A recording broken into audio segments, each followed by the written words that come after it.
All right, welcome to the April 14th, 2026 governing body meeting. I will now call this meeting to order. Tonight, Councilmember Miller will give the invocation. Please rise if you are able.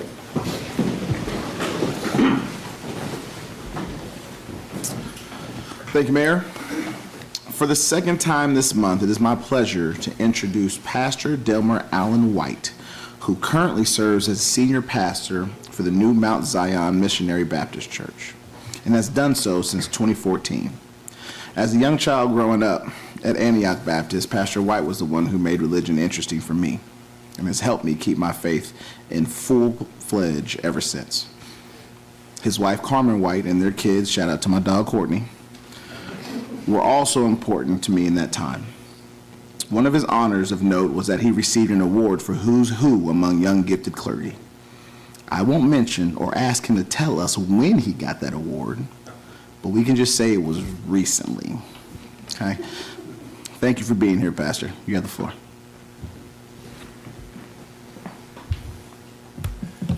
Mayor, council, city manager, and all present.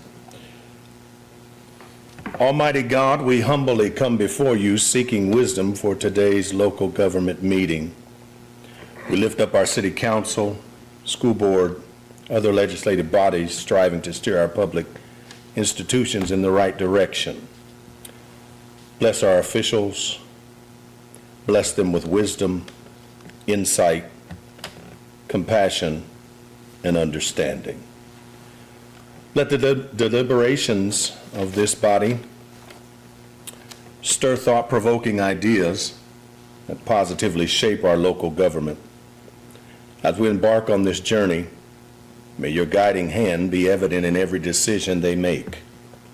Grant us steadfastness and respect for diversity as we serve together for community development. In thy name we pray. Amen. Amen.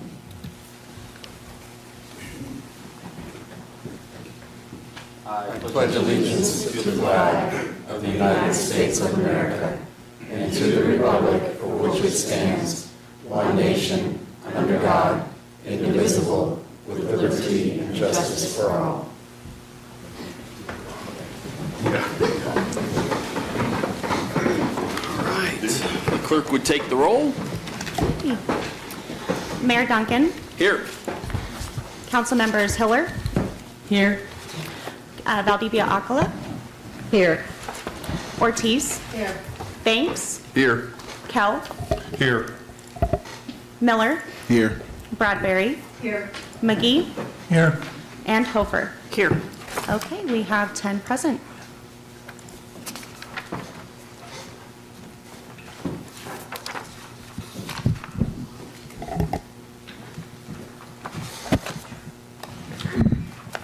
All right. Hello, hello. Oh, it is on. All right. We have several proclamations this evening. First, I will ask Megan Lynn to come up, and anyone else who may be with Megan, please feel free. The ARP and anyone else you've brought. Come on over here. You have to stand behind me and be seen, and everyone gets to see you.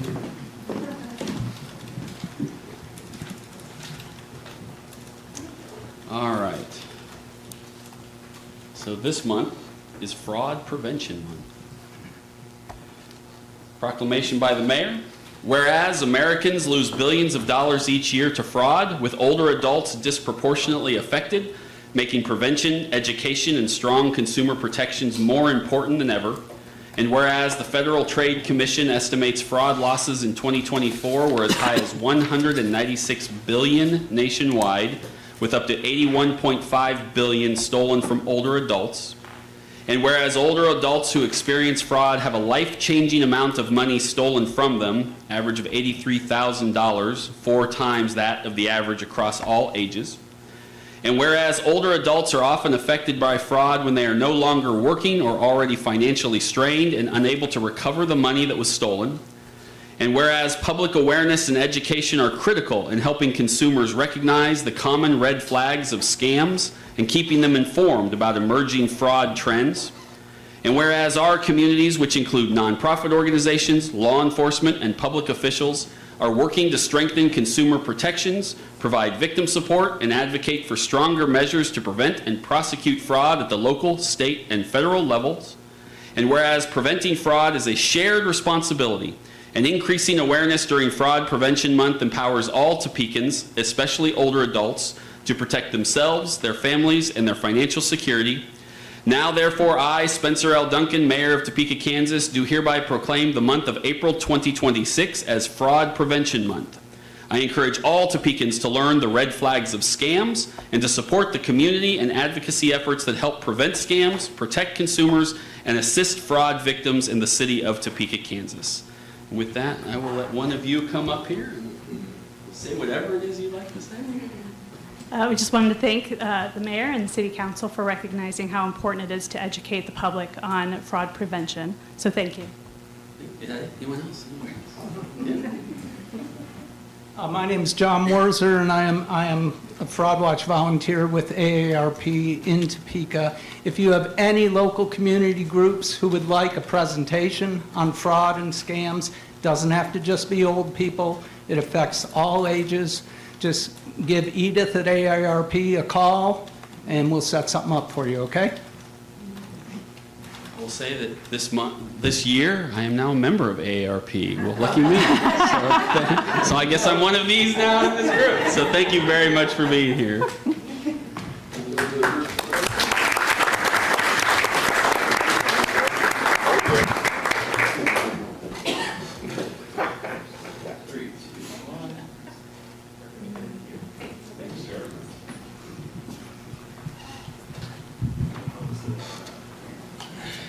I was hoping when I said that, I would say, no way, there's no way you joined AARP. That can't be. So that was a downer. All right. All right. With that, I would ask Addie Lohman to come up here. Anyone else?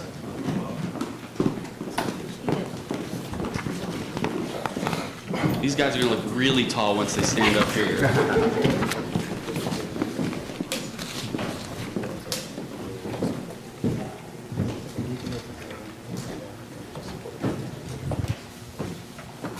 I will say all these proclamations are always important, or else I wouldn't stand up here and put my name to them and read them. I will say, as someone whose family experiences what we're about to discuss, it has a little more importance to me this month. Whereas Topeka, Kansas is committed to fostering a community that is inclusive, supportive, and empowering for all individuals, including those with autism. And whereas Easter Seals Midwest, a nonprofit organization dedicated to supporting children and adults with intellectual and developmental disabilities, has been a beacon of hope and assistance for countless families across the region. And whereas the month of April is recognized as Autism Acceptance Month, a time to promote understanding, inclusion, and support for individuals with autism. And whereas the Take Action for Autism event, held on the last weekend of April, will serve as a powerful initiative to raise both funds and acceptance for those with autism in Topeka, Kansas. And whereas this event, organized and run by Easter Seals Midwest, will bring together individuals, families, and supporters from all walks of life to champion the cause of autism acceptance and awareness. And whereas the funds raised through Take Action for Autism will directly benefit programs and services that empower individuals with autism, enhancing their quality of life and helping them to thrive in our community. And whereas the dedication of Easter Seals Midwest and the success of the Take Action for Autism event will have a lasting impact on Topeka, furthering our commitment to creating an inclusive environment for all. Now, therefore, I, Spencer L. Duncan, Mayor of Topeka, Kansas, do hereby proclaim the last weekend of April 2026 as Take Action for Autism in the city of Topeka, Kansas.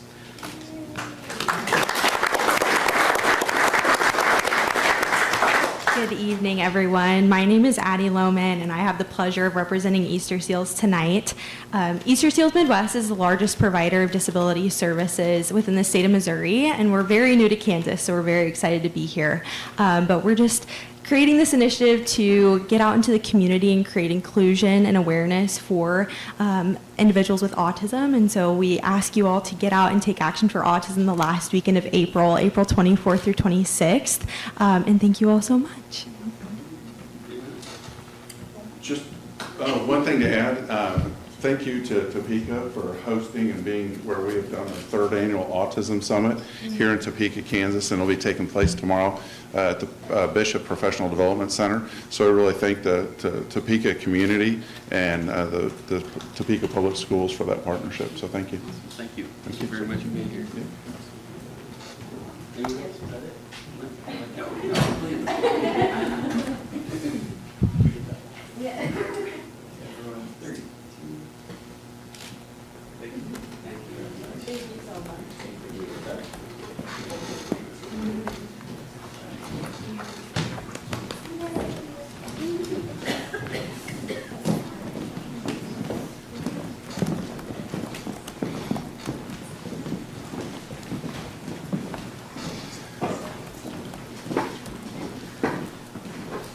All right, with that, we will move on to agenda item 3, appointments. City Clerk. A is a board appointment recommending the appointment of Tony Emerson to the Metropolitan Topeka Airport Authority Board for an unexpired term ending November 30th, 2027. I have a motion from Councilmember Kell to approve. I have a second from Councilmember Banks. Oh, and then Ortiz locked in, or Ortiz, because she hit the button. Any questions or comments? If not, I would ask the clerk to take a vote.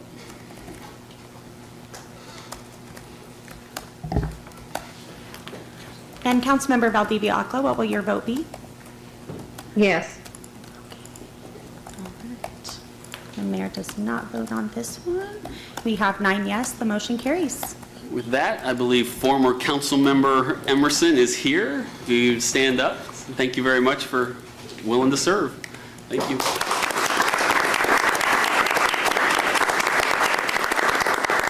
I also just wanted to see where you guys meet. Now he knows he gets to go home and we have to stay. So. No, thank you guys. Thank you very much. All right, we will move on. Agenda item 4, presentations. We have several this evening. City Clerk. A will be the ADA Advisory Council Annual Update. City Manager. Thank you, Mayor, members of the governing body. Joe Charest, the chair of the ADA Advisory Council, will lead us through this discussion. I'd also like to recognize Michelle Selby, who is actually online providing our sign language interpretation as part of this discussion. With that, Joe. Welcome, Joe. Thank you. Dan, would you mind advancing the slides for me, please? Thank you. Can you hear me? Yep. Okay, good. Thank you, governing body, for letting the ADA Council present to you this evening. My name is Joe Charest. I am the chair, and Steve Schoenberg, our vice chair, is joining us via Zoom. Steve? Go ahead.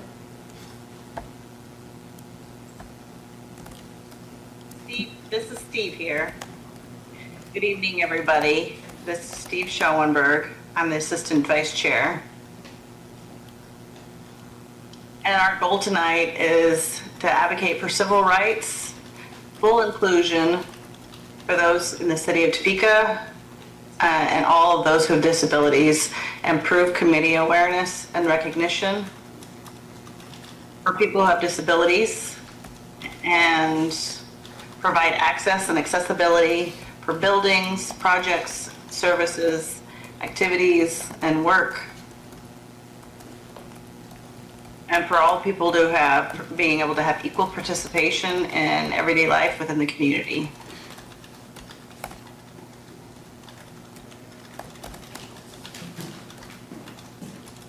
Steve, you have this slide. So we are wanting to talk about pedestrian safety, emergency preparedness, accessibility to city buildings, access to city programs, and access to equally effective communication for all City of Topeka meetings, documents, and publications. Thank you, Steve. Our accomplishments for 2025, we held our strategic planning meeting in January. We updated and formally adopted our bylaws. We had a national night out tabling We did City of Topeka trunk or treat tabling. We had a presentation at the East Topeka Senior Center. We had presentations from our partners, the Public Works Department. We received and managed 12 ADA complaints in 2025, with infrastructure and malfunctioning signals being the issues that were reported. Our goals for 2026 are to continue to increase visibility within the community, position accessibility as a community value, not just a legal requirement, help residents understand how access decisions are made and how to participate effectively, support City Council and partners with clear, practical ADA guidance, and normalize accessibility as part of downtown life, events, and tourism. Are there any questions for us? Any questions from the Comments? governing body? I've got a couple, Joe. First of all, at one point we had talked about, and maybe partial one was done, of doing some kind of ADA audit, not for our buildings that would then be incorporated. Did we ever do that? Have we done that? I think it got started and then we had some staff changes and then nothing. But I don't know that. Director Tryon can speak. Okay. That would be a Zana question, Okay. or? So a survey was conducted of our public-facing buildings, so our 4 major office buildings and fire stations. We have received those draft reports, but we do not have final reports. Those inspections and assessments were done over the past 6 months or so. Okay. No, that's great. I'm just glad we were able to get them done. Thank you. Thank you. And then my second question is, or I guess I have 3. The second thing is, I believe, is there currently a vacancy on the board? I believe we have 3 vacancies. Is that correct, Zana? Okay, so I think that's important for everyone to know. There are vacancies. We need to fill them. So anyone listening, if you're interested, contact my office at mayor@topeka.org or reach out to one of these council members or council members if you've got some people out there. Beat the bushes a little bit because we'd really like to get that filled back up and make them a full complement. So. And I'd also like to add to that you can find out more about the ADA Council on the city website under programs under boards and commissions. And I guess my last question is, could you just talk to people about if a citizen is out there and says, yes, I have a concern and I want to bring it forward to not us, to you, how do they do that? They can reach out to Monique Glaudet or Zana, who is in the audience today. They field all of the ADA complaints for the council, and then we discuss those at our meeting each month. We have a segment or a part of our meetings where we discuss ADA complaints. Perfect. Any other questions or comments from the governing body? Yes, this is Steve. I do want to add something. Yes. We meet the second Wednesday of every month. If anybody is interested in showing up, they are welcome. Where are those meetings held? Holiday or? Those are held via Zoom. Oh, via Zoom? Okay. So if they contact the staff, they can get them the Zoom link to participate? Yes, and there is an option for public comment too, so if there's anything that the public would like to address with the council, there is that opportunity during our meetings as well. Great. All right. If there's nothing else. Thank you, Joe. Thank you, Steve. Very much appreciated. Thank you. All right. We'll move on to our second presentation. City Clerk. Okay, the B will be the Friends of the Topeka Zoo update. All right, City Manager. Thank you, Mayor, members of the governing body. Christina Castellano, Chief Executive Officer of Topeka Zoo, will lead us through this discussion. Great, thank you. Can everybody hear me? Yeah. Great. Mayor Duncan, council members, Dr. Perez, thank you so much for having me here tonight. I'm thrilled to give you an update on our 2025 year. It was a year of immense growth, progress, innovation, and of course, we're here to serve our community, deepen community impact. We are now reaching more Topekans and Kansans than ever before through our informal science education programs. In 2025, we conducted over 400 programs reaching close to 13,000 people in our community. We doubled our Discovery Homeschool offerings, reintroduced our preschool classes, and even launched our first ever adult camps. We are very dedicated to expanding educational opportunities for lifelong learners. We strengthened our internal capacity, we reorganized our biofax collections, we renovated our education spaces, and we successfully passed our annual KDHE license inspection, maintaining the highest standards of safety for our youth. Last year, we also continued to serve as a regional resource for membership and community engagement. We believe that we are a zoo for all. The zoo's role as a community hub continues to strengthen. We grew our active membership households to nearly 5,000. Accessibility remains a priority for our team. Through the Museums for All program, we gave our guests reduced admission, over 2,000 guests reduced admission. Our Library Passport program, we had over 2,000 people come in for free through that program. And we have free community days where over 10,000 people entered our zoo free of charge. We also expanded our impact through the inaugural Topeka Zoo license plate program that generated over $5,000 for animal care and for guest services. And we are so grateful to our business community here in Topeka. Our business partners, more than 115 of them, contributed nearly $1 million in monetary and in-kind support to our mission. And our Love Your Zoo Giving Day rallied Kansans, Topekans, to raise over $30,000 in 24 hours. We are just so honored that people believe in what we do. The zoo's signature events continue to bring families, tourism, and economic activity to our city. We highlighted last year Dinosaurs Alive, Roar and Pour, Brew at the Zoo. We did 2 weekends of Boo at the Zoo, and we even did a special fundraiser last year called An Afternoon with National Geographic's Joel Sartori, where we brought a National Geographic photographer here, and we nearly filled an auditorium of people who were interested to learn more about conservation. We also have evolving evening experiences that we're offering to our community, summer nights, late night at the zoo that you'll see this year as well. And last year, we did Zoo Lights, holidays around the world. We had over 1 million lights, over 200 displays. And what was even more incredible is that that event gets put on with the help of over 200 volunteers in our community coming together to support Zoo Lights. Last year was our 5th year, and overall, we had more than 250,000 people come through those gates, making lasting memories with friends and family. We are just thrilled with Zoo Lights. Over the 2025 year, we also strengthened our position as leaders in animal care and animal well-being.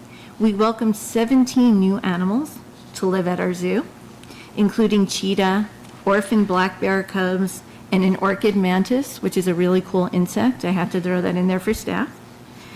We celebrated the birth of 2 critically endangered golden lion tamarins and successfully expanded our population of death feigning beetles to more than 60 individuals. That's pretty significant.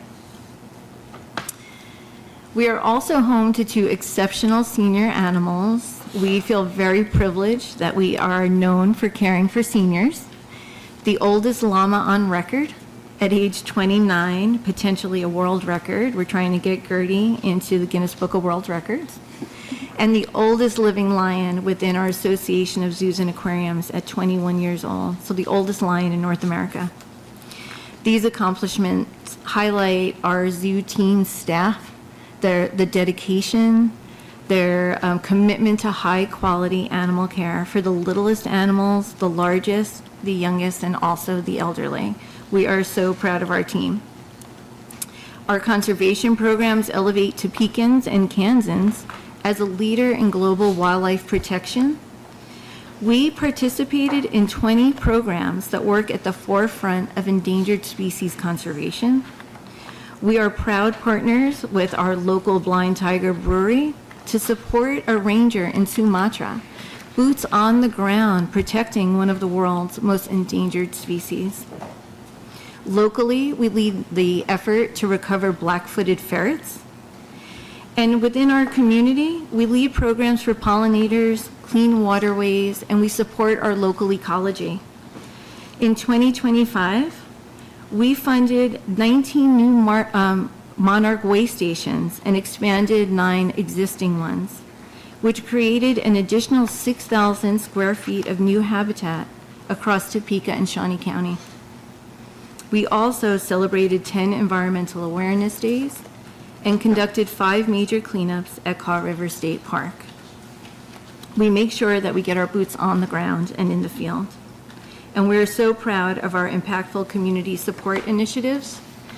For many, they don't realize that we also are dedicated to reducing food insecurity in our community. In 2025, we collected over 4,000 pounds of food and distributed it locally. And since we started collecting non-perishable food items in 2023, we've collected over 1,000 pounds of food and distributed it locally. And again, we can't do this on our own. We are so proud of the power of our volunteers. We have dedicated docents that contributed 11,000 hours of service in 2025 alone. And since the program was started in 2017, they have amassed over 80,000 hours of community service. We are so proud of that. And at the end of last year, in December, we ended the year off by successfully completing our multi-day inspection by the Association of Zoos and Aquariums, which is the gold standard for accreditation in our profession. It's a rigorous review that evaluates every aspect of animal care, our vet programs, our conservation initiatives, safety practices, our facilities infrastructure. And we performed very strongly, reinforcing that the zoo's operations meet the highest national standards and provides our community with confidence that our zoo is operating safely, effectively, and responsibly at every level. We also began making major strides in capital projects. One of our most significant milestones was the official groundbreaking for our new Tiger Trails and Den Academy experience, and I know that many of you were there for that groundbreaking. This innovative habitat will offer our community up-close experiences with these beautiful, powerful Sumatran tigers while providing children with hands-on science learning experiences. Tiger Trails and Den Academy is the first project in our new 5-year master plan. I shared hard copies of our master plan for you to view. Our master plan is ambitious, it's forward-looking, but it's also something that we feel is very needed for our campus. Our goals are to reimagine our spaces, to renew our infrastructure, but to also reconnect with our community and to continue to make our zoo a source of pride for Topekans and everybody who comes to visit. You all know that the zoo is more than a place to visit. We believe that we are a place for everyone, that we are a place that helps to reduce social isolation in our community. We are a gathering space. We connect people with nature and with each other. We are so proud to be an educational resource for Topeka, an economic driver, and we're a leader in global conservation right here in Topeka. We are so proud to be a community anchor. I thank all of you for giving us the privilege to serve this community and for your continuing support as we move through our new master plan and continue to invest in our future.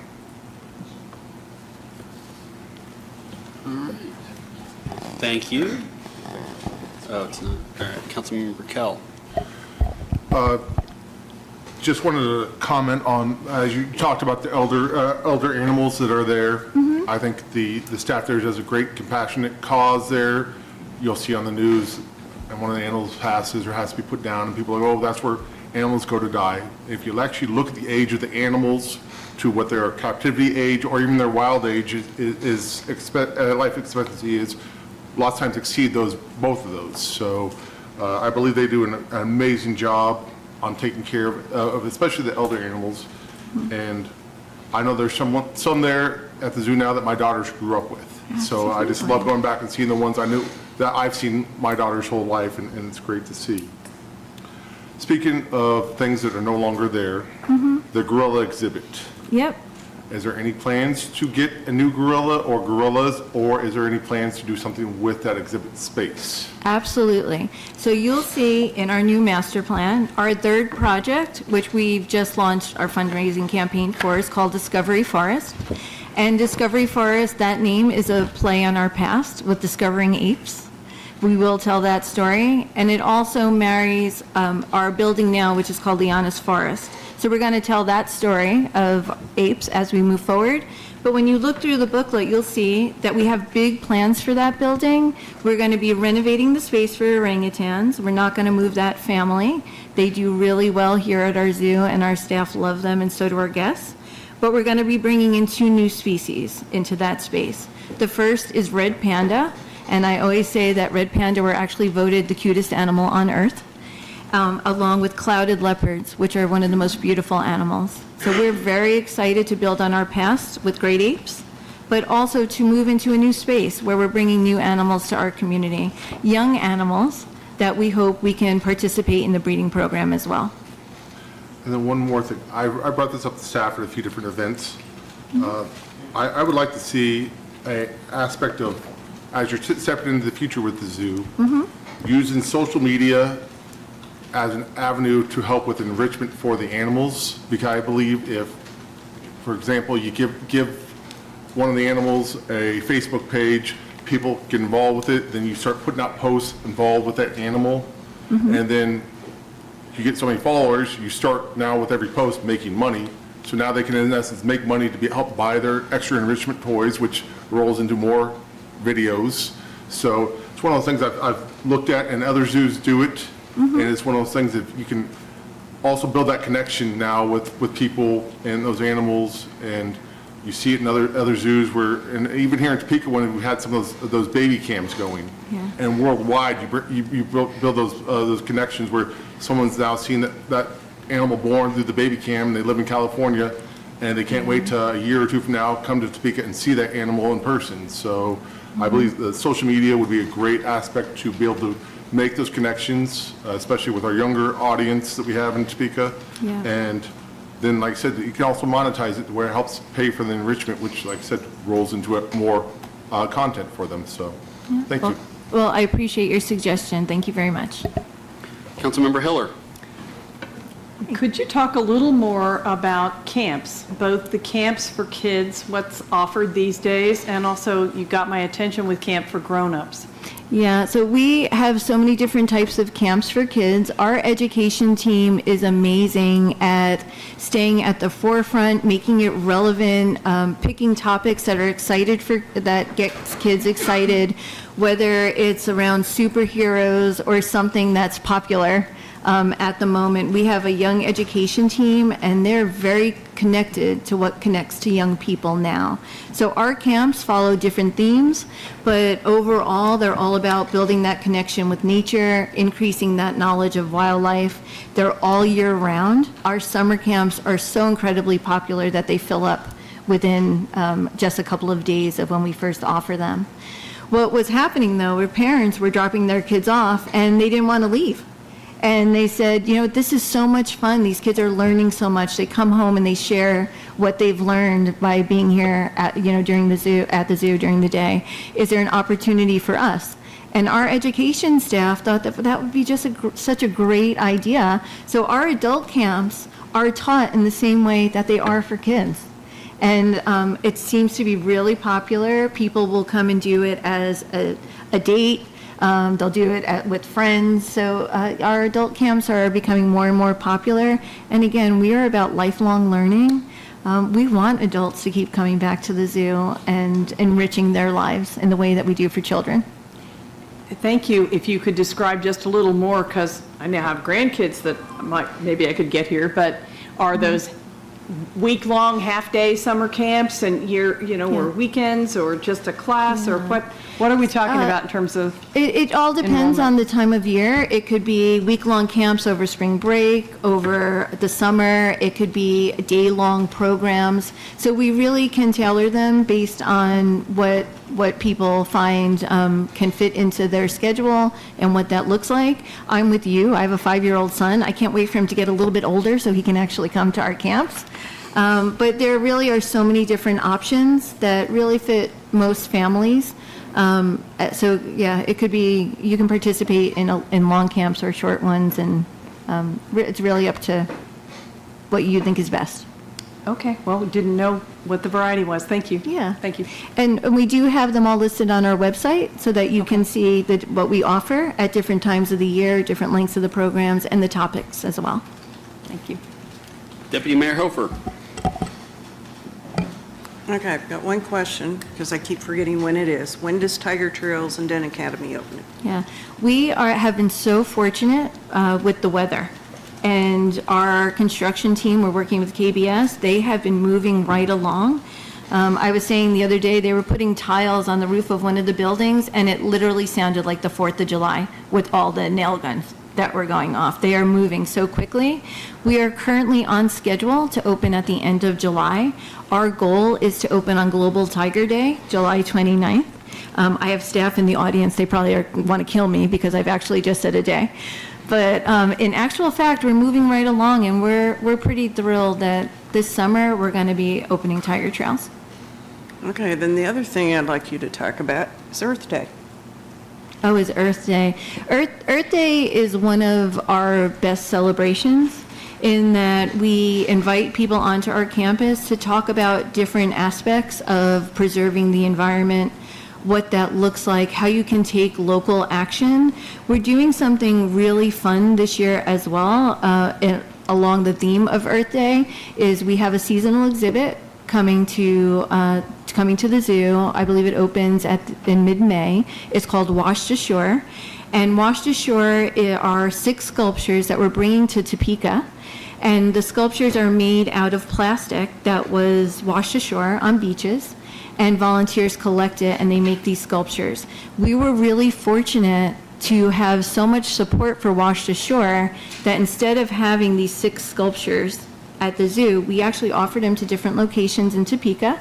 So there'll be a sculpture at the Discovery Center, at Washburn, in Noto, at the library, and at the zoo. And it's married to the theme of Earth Day, of what the actions that we take locally to protect our environment really protect environments, not just here in Topeka, but all around the world, particularly how single-use plastics move from the Kansas River through to the oceans. So Earth Day is a combination of activities about learning about the environment, but also learning actions that we can all do as Topekans to protect our local environment. And then I'll put a plug in for the new mural that's currently being painted right now. If you drive into the parking lot at the zoo, you'll see it on the concessions building. Mm-hmm. The whale, I believe, is done. Yeah. We were, again, really fortunate. We have a great relationship with the Rotary Club of Topeka, and I know that many of you are part of that club. And the Rotary Club really came on board with helping communicate the messaging around reducing the use of single-use plastics. And what they did is they supported a really outside-of-the-box project around getting people excited to learn more about that, and that is a mural project. So we brought in a mural artist, and when you come to our zoo, it's on the wall that's actually not even inside the zoo. We wanted to make sure that the mural was accessible to everyone, so you don't actually have to pay to get into the zoo to see the mural. It's in our parking lot, and it tells the story of single-use plastics entering the Kansas River, how it moves through the environment using different iconic species, whale shark, we have a diamondback terrapin, bald eagle, and what that looks like for Topekans. So it's a way for us to connect Topekans to our local environment and also all the way to the ocean. And anybody can come see it. You don't have to pay admission to get into the zoo. You just have to drive into Gage Park and park in our parking lot. It's so big, you don't even have to park in our parking lot. You just have to be in Gage Park. Any other questions or comments? Seeing none. Thank you very much for being here this evening. Again, thank you so much for your time, your support of the zoo, and allowing us to serve this community. Thank you. All right, we'll move on to our third and final presentation of the evening. City Clerk. C is the Oakland wastewater treatment plant remediation review. City Manager. Thank you, Mayor, members of the governing body. Sylvia Davis, our Utilities Director, and Jason Tryon, our Director of Public Works, will lead us through this discussion.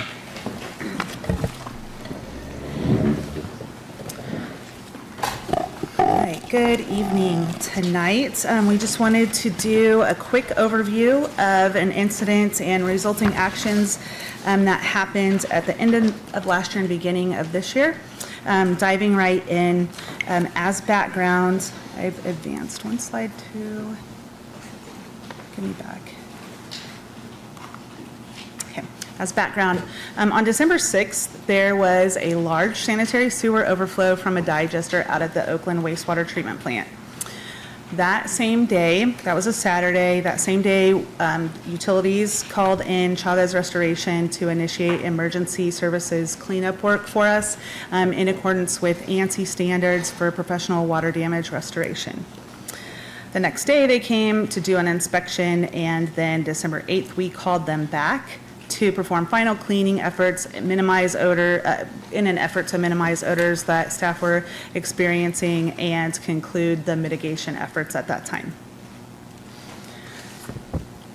Then on January 23rd, our city-sponsored healthcare clinic reported a concern related to a potential health hazard after treating 5 of our employees with an advanced respiratory illness. These employees all worked out of U Building, which is an old building on the plant facility. They reached out to our HR team as a precautionary effort and felt the need to investigate further. So at that point, a joint effort was made to proactively close U Building and relocate those employees temporarily while we performed further testing and investigation. The Shawnee County Health Department and KDHE was notified of the concerns and then our plan of action moving forward. And then following that, as we awaited testing, we were attempting to manage access to that facility. So we took additional measures to secure the building, installed some manual locks to ensure that only limited personnel were allowed in there under supervision, just out of an abundance of caution. The city reached out. We worked with our facilities team to contact environmental consultants to schedule air quality testing of several buildings at the facility, so U Building, but also several others, to see if there were other cause for concerns at that time, and then we can compare some of those results. Those results, once we finally got those back, were provided to the Kansas Department of Labor Industrial Safety and Health Division. I might add, as we received those results, we shared those with all of the employees that report out to that division and work out of Oakland, and the folks that work out of North Topeka and Sherwood as well, as they do move back and forth through those plants. The different buildings that were assessed were, again, U Building, the building in question at the time. That building is a part of the original plant, so constructed in the late 20s, very early 1930s. It was an old pump station that was converted to office space at some point in history. We did house our collections team out of that building. There was conference space, their lunch area, break room, and then some offices out of that space. We also assessed C Building, which is another older part of the plant where we not only have offices and old bathrooms, locker rooms, but it also houses some functional components of the plant. So we have some large equipment in there, polymer machine, etc. Our GHI building, what we refer to as GHI, that is where our 24-hour operations team is offices out of. So there's some management offices up there, but the SCADA control system is up there, and then that's where they monitor the system and report to. They have a lunchroom up there, locker rooms as well. We also assessed our administration building, which has over the years been expanded, and we have a lot of administrative staff that work out of that area, as well as our lab that processes stormwater and wastewater for sampling and things like that. So the testing that was performed, both a visual inspection and internal and external air sampling for fungal microbes. The reason you do that is there's no such thing as no spores or microbes in the air. You compare that to the outside air and determine if it's elevated over what the background is. Also some adenosine triphosphate readings, luminometer readings for bacteria, and then some actual direct bacteria, air, and surface sampling where they take swabs of designated surfaces.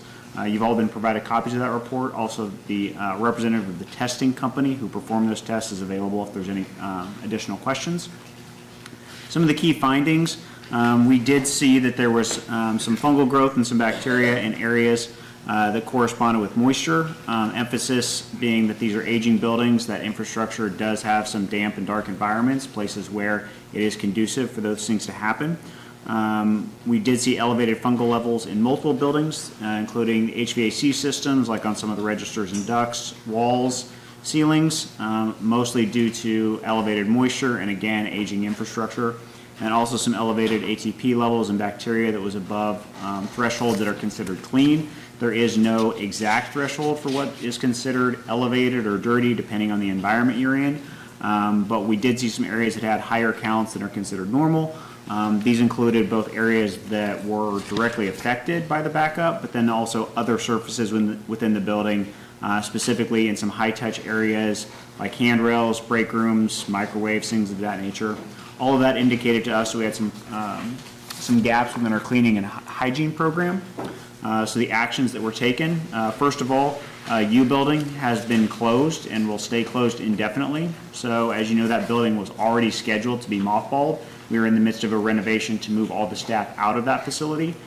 So that facility will remain unoccupied until we can perform a complete remediation and demolition. C building, maintenance building, we moved employees out of that area, and we're going to do full remediation with a qualified contractor. That's scheduled to take place next week. The GHI building, we've introduced some additional increased cleaning regimen and safety protocols. And then also in the administration building as well, we noticed that there are some elevated humidity readings in the basement. We're doing some additional assessment to determine if maybe there's some water that's building up around the exterior of the foundation, and then if we also need to do some additional dehumidification measures through our HVAC systems. As Jason noted, we do have and are almost finished with the renovations of B building, so additional action items would be to finish that project, which is slated for the end of this month, so that we have that permanent location for this group of collections operators.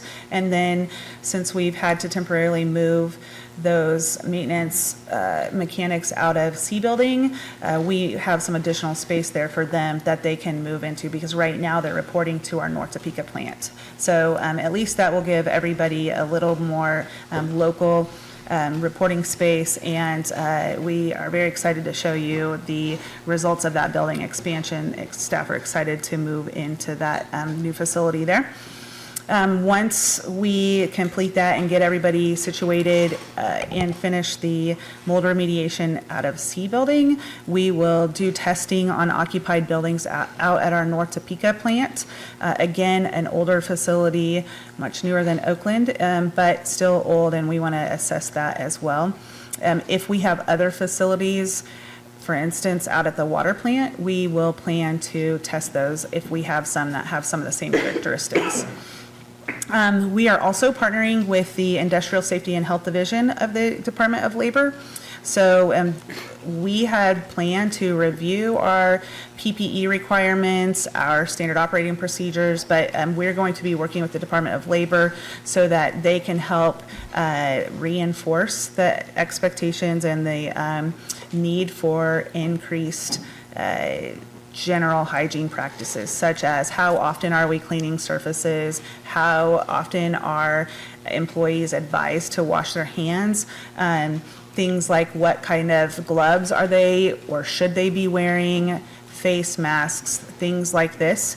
It's a reminder that while some of our team have been doing this work for 20, 30 years, we can't be complacent. We have to keep in mind that it is a wastewater treatment facility, so exposure is higher than your average industrial facility or general workspace. So we're happy to partner with them, and that's a great service they provide. And then we're also developing those relationships so that we can work on them with some other safety initiatives that we have plans for. So additionally, we are going to, like Jason said, do additional remediation if it is required, if we decide to demo or do any other reconstruction on some of these buildings. And then it really highlights the need for increased funding for facility maintenance, repairs, upgrades, et cetera. Just like the rest of our infrastructure, the pipes out in our system, the operational components of our water and wastewater treatment facilities, we have a need for the maintenance and upkeep of those buildings where our staff is housed out of, and oftentimes that gets pushed in priority based on the other needs. So we want to make sure we're doing a good job of reflecting all of our needs so that we can adequately fund those and ensure that we're keeping up on that. So without further ado, on the call with us is Glenn Robinson. He's a senior project manager with Axiom Service Professionals. Some of the notes that we took away from our conversations with him after we got the testing results, I'll walk through, but then you can hear it from Glenn himself. So there was an assertion that cleanup efforts following that overflow in December were not adequate, and the testing results provided proved otherwise, that there was no real concern that there was inadequate restoration services by our contracted provider. C building was not impacted by that SSO, yet those testing results found elevated fungal and bacterial levels similarly to that found in U building, so that highlights the fact that there's less concern of anything in U building being caused directly by that overflow. The results do indicate long-term issues due to age and condition of these buildings, and results from this testing do not support that U building and or that overflow, again, directly caused any of those reported illnesses.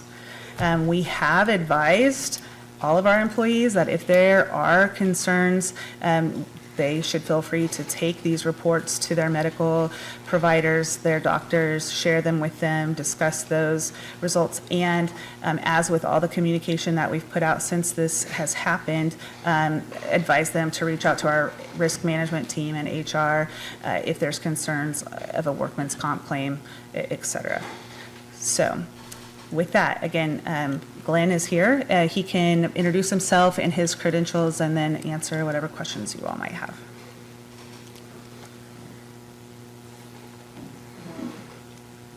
Glenn, you're muted. You're muted, Glenn. Thanks, everyone.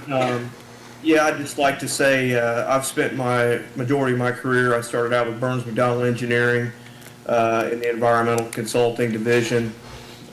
There I did a tremendous lot of work with asbestos, lead, and then mold became a very big issue as we moved along.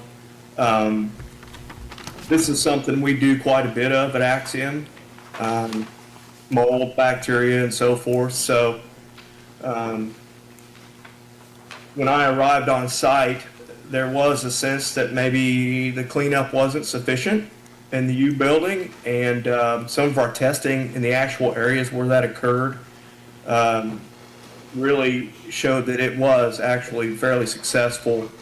And we used a technology called ATP, which is a brief screening of surfaces, much like we did. COVID was a big issue. We did a lot of testing in schools, trying to determine, high contact areas, what needs to be cleaned. And the result of our testing at COVID timing was very similar to here. It just comes down to really boots on the ground and cleaning regimens. And that becomes more and more difficult.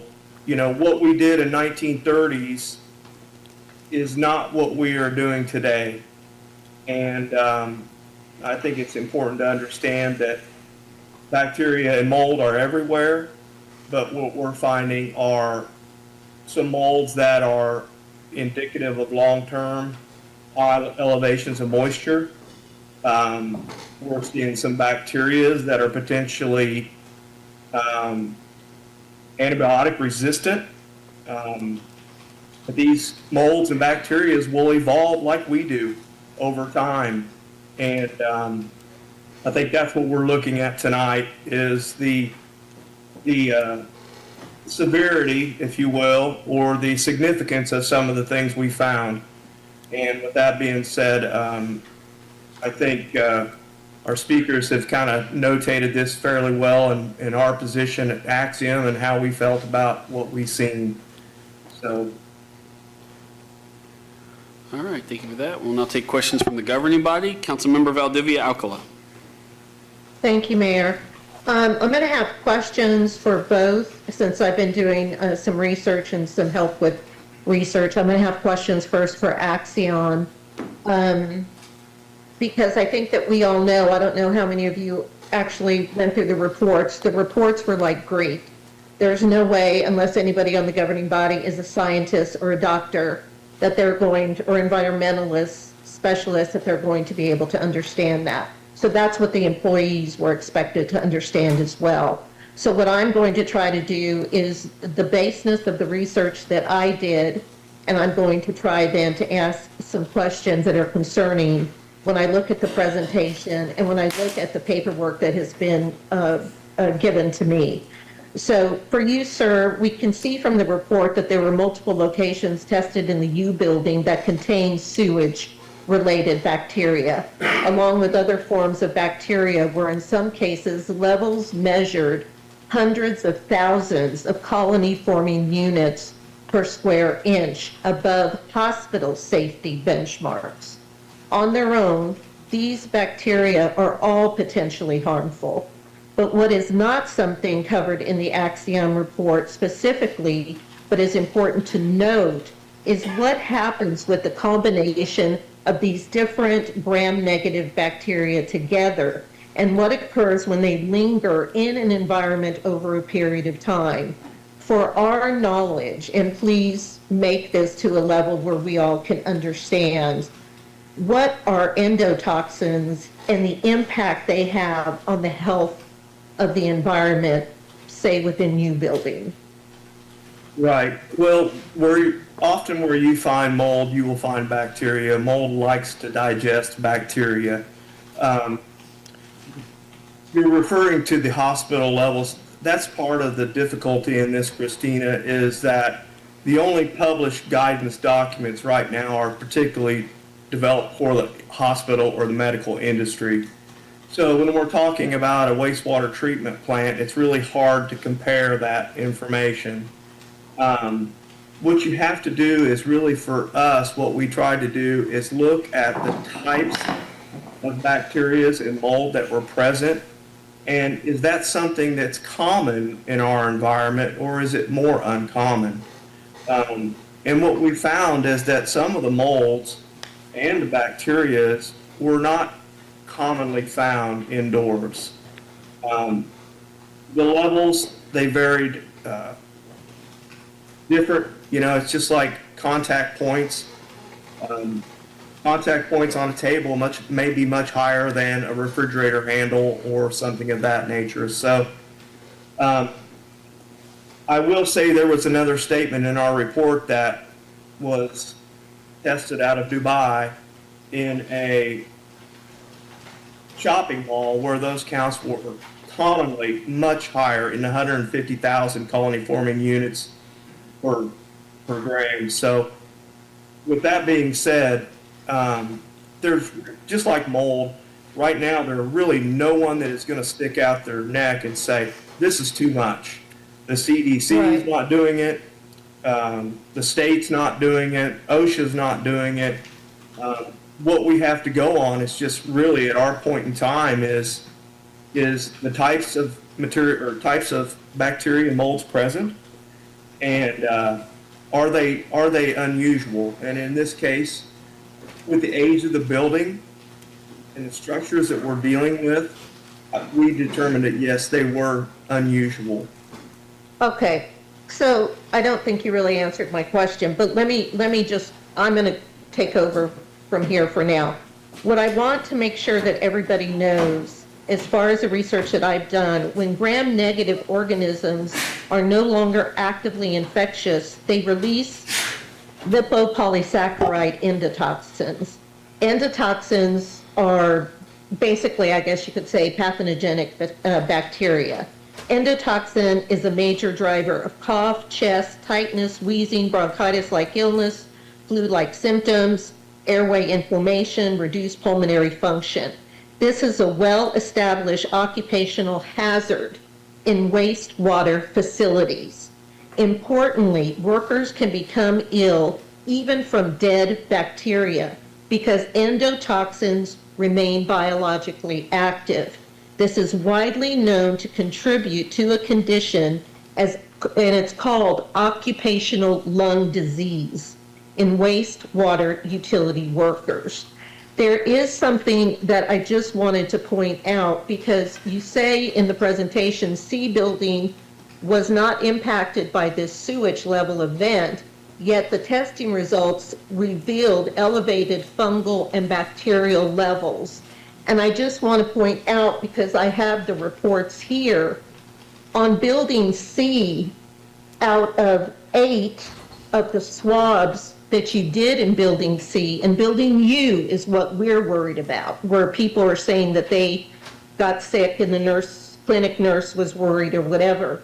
Out of the 8 swabs that happened, only 2 of them, it looks like they're, out of the 8 swabs that were done, the majority of them state no sewage-related bacteria detected.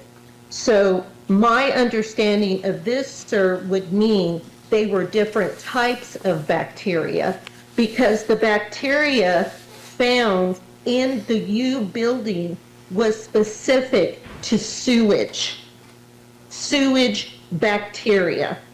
Is that correct or is that not correct? Because again, I'm looking for you for insight that can give me a yes or no answer. Yeah, you're correct there. And, you know, one thing I will say is that it doesn't always have to be a gram-negative. Many gram-positive bacteria also cause staph infections and other things. So when it says no gram or no sewage-related bacteria, the labs right now are looking for coliform.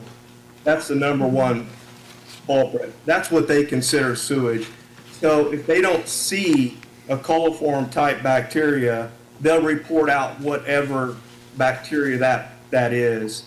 Like the Leclercia, that is a antibiotic resistant bacteria that was found in I believe both buildings. I know for sure in U building.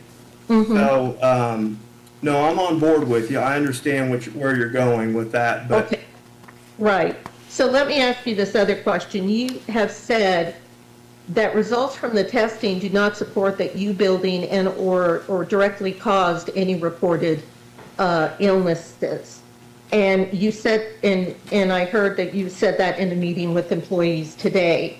But all through these forms, and I'm looking specifically at U and C building, you have in your conclusions that bacteria swabs, there is no threshold. There is no known threshold that you all can define whether it makes something safe or unsafe. And that is the frustrating part, and it's all there in a high-stakes environment like hospitals. A surface is often considered dirty or potentially contaminated if it exceeds specific colony-forming units, CFUs, and those CFUs go anywhere from 2.5 to 5 CFUs per centimeter, or roughly 16 to 32 CFUs per square inch. So you're saying two things, in my opinion. One, there's no threshold. One, there's no real standard that you all can go by to determine if something is safe or not safe. But yet you say that none of the illnesses by the employees, which the nurse stated he did not believe were seasonal or flu related. So that's the other thing. And the part where you mention the hospital standards in the 16 to 32 CFU per inch, we are looking at hundreds of thousands of levels. Hundreds of thousands were the numbers, if you look at the reports, for the level of the sewage type bacteria. So it's a huge, it's just an astronomical level. And so how can you state, when you came in and did your testing, you also give information about mold from New York State Health Department, and how mold can be very, very risky and a health hazard, right? But yet you are stating you are sure that none of these illnesses were caused by what was found in the building with the sewage spill. I'm wanting to understand that. Well, I will say right now, Christina, I had no discussions with the people of Topeka today. Well, I'm not sure where that you got that information, but I was, I had no discussion with anybody from the city of Topeka today. I'm not saying you did. You just said that. I said in the presentation. You said today. Okay, that's my apology. In a meeting with the staff of Topeka, I stated that. I did not state that. I will go on record. I did not state that. Okay? And that's I make an apology, but there was someone from Axiom that was present at an employee meeting that basically stated what is exactly in this presentation. And I don't know who that is. I made a mistake, and I thought it was you. I don't know that anyone from Axiom would come out and say that, first of all, because that's ludicrous. We couldn't determine that, Christine. We're not medical doctors. We could not go out. We would not go out and jeopardize, ourselves by stating something so wild. But that's in the presentation. I'm sorry, help me understand. I'm sorry, Christina, I did not develop that presentation. Councilman Valdiviaco, I will point out staff made that presentation, not Axiom. So. Okay, so then there is obviously a miscommunication here, and there are some wide assumptions being made on whatever the reports say, and I've looked through all of them, mostly C and U, and so, sir, with your name above and then all of this information after, and you were here to answer questions, I was assuming that you listened to the presentation and were ready to answer questions on that. So that's my apologies. And so I think that what we need to do right now is just back off on that, because this PowerPoint is a cluster. I have a question for the city, though, and I don't know if it would be the city manager or the deputy city manager. Representative Alcala and myself and some advocates went to go meet with the Kansas Department of Health and Environment representatives to discuss the findings of this report, the Axiom reports, and their role in the situation. We found out that KDHE's responsibility is to monitor the safety of the water that the public consumes. So the processing, treatment of the water, and ultimately any exposure the public would have to potentially contaminated water. And that means, and this is an important point, KDHE does not investigate whether sewage spills or contamination within a city building impacts the safety of utility workers, their own community. That is a Kansas Department of Labor issue. Additionally, we found out that KDHE classifies the U building as an administrative building and not a treatment facility. Therefore, they would do no kind of inspections at all on that. On December 9th, 2025, the city spokesperson told the newspaper, and I'm quoting, "There are no health risks of the spill, and there was no danger to the community." And here, I'm sure they meant the larger community, the public, but we also have to look to our community of City of Topeka workers. That statement was made to the public. On the exact same day, a representative of the City of Topeka signed a document acknowledging that U building could become biologically contaminated and cause toxic illness due to the spill on the same day. One statement to the public, a different acknowledgement in private. The company that the City of Topeka hired to clean up the sewage spill in Building U was Chavez Incorporated. Classified this event the first day they came in as a Category 3. For the people listening today, Category 3 is the highest level of sewage contamination in the professional restoration industry's own standards. It means the water is grossly contaminated and can contain pathogenic agents or pathogens, or they are microorganisms like bacteria, viruses, fungi, and parasites that invade the body, causing infections, damage, and disease. That's not my characterization. That's from the receipt the city paid on.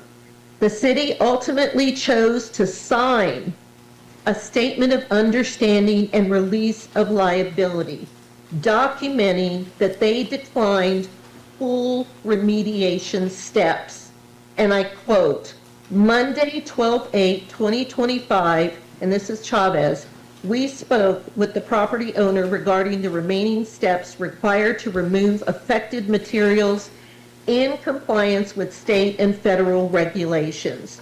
We explained the requirements of collecting samples for lab analysis of any materials that could potentially contain asbestos prior to removal. Upon closer inspection, because I do believe they went out there twice, we provided additional recommendations, including full cleaning, decontamination, and sealing of affected drains and concrete due to the strong residual odor. The property owner declined these services and opted to address all remaining steps independently. I know the waiver was forwarded up the chain of command. I know it because I've talked with people that I'm not going to name that know that it went. So that either the deputy city manager or the city manager would have to provide authorization. This is not an underling authorization to sign the waiver. So my question to whoever wants to answer it is, were the additional remediation steps done that I have a copy of from Chavez? And what qualifies either the city manager, the deputy city manager, or whoever made the decision to have the liability to determine that they could do these remediation steps that you have to have special licensure for? And if there was that additional remediation that needed to be completed because of the high hazard risk, who was it that did it? That's my question.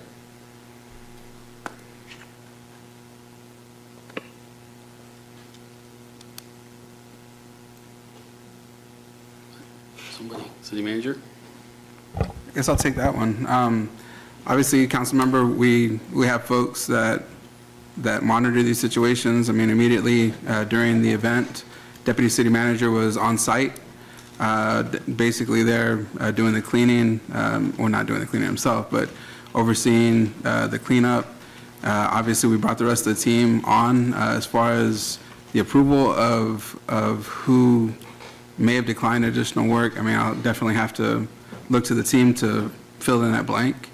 But I mean, I can't say that it came to my level to accept or decline that additional work. I think we did do some due diligence as far as why the additional work was not completed. I think we've shared that with you. I can ask the team to fill in some of those blanks from here. Well, let me just say this before the rest of the team answers, so the governing body will know. This is what Chavez said, stating under their state and federal regulations, which are in a manual, which have thresholds, that what needed to be done that was signed off on that would not be done is remove all porous materials that were saturated with a Category 3 sewage water. Thoroughly clean, apply disinfectants, dry and seal as necessary all remaining structural components such as drains, framing, and concrete. Prior to disturbing certain materials, we are required to test for asbestos, regardless of the building age. Per your request, we have removed our equipment and the remaining steps will be handled independently. When I asked about this and why, if it was or was not done, because I found out this through social media, that there were concerns about workers going back in there or being asked to go back in there, I was provided an email from Deputy City Manager Copley saying, Chavez did provide the city with its standard form to protect itself from future liability, offering additional services such as removal of drywall, etc. The city did not elect any of the additional services since they were not warranted. The drywall had already been removed near the floor in a flood event that had occurred earlier. Since the recent flood event did not rise to the level of the drywall, there was no need to remove more of it. And I want to specify in that liability waiver, nowhere does it mention removing drywall or any other standard services. It is clear from the document that specific remediation services were required because of the hazard level and according to the standard for professional water damage restoration, and lists specifics to the situation in U buildings. Again, these are requirements by state and federal law. Okay, Councilman, I'm going to have staff answer that, and then I'm happy to circle back to you, but I got many other council members with questions. I'm going to let them start to ask their questions also. Go ahead, Okay, thank you. So the short answer is Chavez follows those professional standards. There are additional services they offer, just like they would at your home. Do you want me to do X, Y, and Z? When it discusses sealing up drains, they're specifically talking about a very large inlet that is outside of that building. It's right at the base of the basement of U building. We cannot seal that up because that is a large stormwater drain where the majority of the sewer overflow ended up going. What didn't end up in that building went down that drain. That's a functional part of the plant we cannot physically seal up. That's just one example. There's pictures in their reports highlighting the areas that they're referring to. We did have another spill of this similar nature, just not the same volume, back in 2003 or 4, where as the communication from Braxton mentioned that we had already done some of that removal, so any other removal of porous surfaces would have been studs to those walls, and we're talking about the basement and sub-basement areas of that facility where we don't have regular employee access to at that point. So that's why some of those services were declined. To your question about the authority to sign that paperwork. So we did have a question emailed through the management, through the chain of command. Is this a form that we can sign or that the city manager should sign? Legal advised that the city manager should sign that. As we were working through that process, we found out that a frontline supervisor that day had went ahead and signed that. So he didn't know he did not have the authority to sign that. He was the representative on site talking to Chavez the second time they came back. So I don't know that he was really understanding the magnitude of what he was signing. However, if that, it's not maybe the best answer, but that's the reality of the situation. Councilmember Banks. So Sorry. Wait. I want to respond to that, please. And then I'll stop until my next round. Go ahead, Councilmember. Okay, so I have information from an individual that said that it went up the chain of command, and there was concerns by a number of employees that the person that signed off was told to do so, and that was concerned afterwards. There were a number of employees concerned that he would end up being thrown under the bus. I have to say the explanations make no sense, because on the one hand, you are saying that almost, this is what it sounded like. I'm not trying to put words in your mouth. This is what it sounds like. They were trying to sell additional services.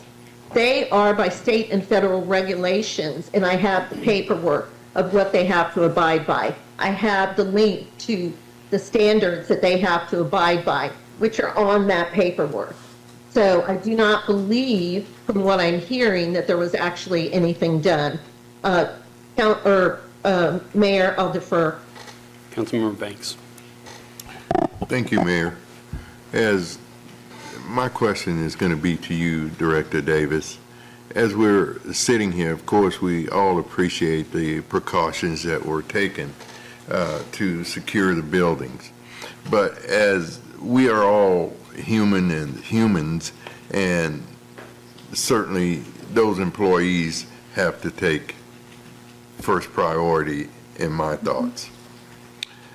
I don't see, when we hear words like the testing was fairly successful, to me that lends credence to the fact that maybe we could dig a little deeper, or we don't have the tools that we needed in that process to be accurate.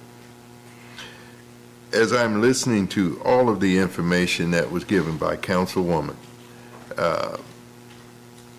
if some of those things come to fruition, how do we tell our public that we're being transparent when they're hearing, and it sounds like this information is pretty factual? I think as a city, as a department, we have got to be concerned about some of the issues that could come a year from now from employees. And I know, having served on the fire department, there are situations that could arise later that may affect what we're doing right now. I don't understand a lot of the terminology that's being used, but I do know it's important for us as a governing body to be concerned. So I would say certainly we need to have more information from your department, and then maybe make some decisions about what could come next. Okay. Can I respond? Yes. Briefly? I'll try to keep it brief. So I want to highlight the fact that Category 3 sewage spill, sewage, it is partially treated sewage. It is a large volume of that. Our employees work with sewage every single day. So as part of our training, as part of our monthly safety trainings, we have a safety committee. We have lots of things put in place and established to protect our employees. However, it is a fact. That's the reality of the work that we do. We encourage vaccinations. We train about bloodborne pathogens, contaminants, etc. We have a lab on site with biologists, senior biologists who are qualified. They handle this material every single day. We talk a lot about complacency. So while this is a large volume of sewage, it's no different than a small volume of sewage. If you're going to work with the equipment, if you're going to be in proximity, you want to wear the proper PPE. We have laundry services that all of the WPC employees are provided uniforms, and laundry service with that. That's a service that we have provided for decades because of the nature of the material that they're working with. They don't want to take that home on their clothes. They can change in the locker rooms. We have showers in many of the buildings at the plant, both North Topeka and less at North Topeka, but more at Oakland, that are there for them to shower off if they're exposed, again, before they go home every day. We offer them PPE. Sometimes that PPE is not a favorite of them to wear. That's some of the work that we're going to be doing with the Department of Labor. At what point do we say it might not be comfortable for you, but we are going to require it because it's in your best interest? Those are some of the discussions that we have had and will continue to have as we look to, again, our practices, training, and then holding that level of expectations for all of us. I'm down there today talking with the team. I'm touching the same handrail that was swabbed in these reports. So I have to know that it's probably in my best interest to use hand sanitizer after, wash my hands, etc. One of the refrigerator door handles that was swabbed, it was an inside joke for some of the team that there is a sign on that refrigerator that says wash your hands before touching this refrigerator because of the nature of the work that they're doing. The same as if you're out in the field and you're working on a Vector truck, you're pulling hose, you can expose yourself to that. If you choose to smoke a cigarette out there afterwards, have you cleaned your hands or not? Are we equipping our vehicles with sanitizer, soap, etc.? So we want to make sure that we have that proper PPE and that we set those expectations so that everybody knows, even if they've been there 20 or 30 years, that, hey, we do work in a hazardous environment. This is part of what we do, and we need to be mindful of that. So I understand the door, if someone happens to come to us with an illness, the door is still open so that they will be taken care of. Absolutely, yes. Because it's not just these employees in U building, those collections employees, it's all of our employees, our operators, our maintenance mechanics, our lab techs who receive those samples and process those samples. All of those employees have potential exposure to any illness and bacteria that can be found in the sewage material samples. Again, a glove laying on the ground that someone picks up, somebody that's handling uniforms, etc. It also helps remind us that we need to be communicating with our cleaning professionals. Hey, this is a special environment. This isn't your normal office building, so we need to make sure that we're getting proper cleaning. If we need to up that regimen, we'll do that. Again, some of that bacteria, some of the pictures that you'll see in those reports are old moldy tiles and ceilings. I mean, that's something that you can find in almost every building that has been around for some time. So we need to take the time to dispose of those things so that we can really know whether this is old damage or new damage and can address those maintenance items too that are often overlooked because the exciting work or the bigger pressing priorities are more functional areas of the plant. We need to provide that same level of attention to these facilities that people office out of as well. Thank you, Director Davis. Thank you, Mr. Mayor. Councilmember Kell. I just want to start off with, my father was a master plumber, dealt with wastewater, fresh water, so I've been alongside working with him and realized that, as Director Davis pointed out, one of the big things I was going to talk about is cross-contamination. Not blaming any worker out there, because it could just be something as simple as I could walk out there, go tour the facility, walk into the admin building, I could have something on my boots, and I now infected the building by walking in with whatever on my boots. The age of the building can be a big factor on that, which that is an older building, 90, almost 100 years old. So, and I've seen that, been out to that facility, and actually marveled that we were still using a building that old. Question on that building, was the extra services that Chavez was offering or whatever else they wanted to do, was that denied due to the fact that the building is going to be shut down? I do believe that that was some of the thought process from some of those more intensive services that were being offered in terms of sealing along cracks and things of that nature. Again, this is an old dilapidated building. It is freezing cold in the winter. It's really warm in the summer. It has, the walls that are put up in that facility were done by employees years ago. So it's served its purpose very well, but we've known it just doesn't serve its functionality anymore. We cannot make it ADA compliant.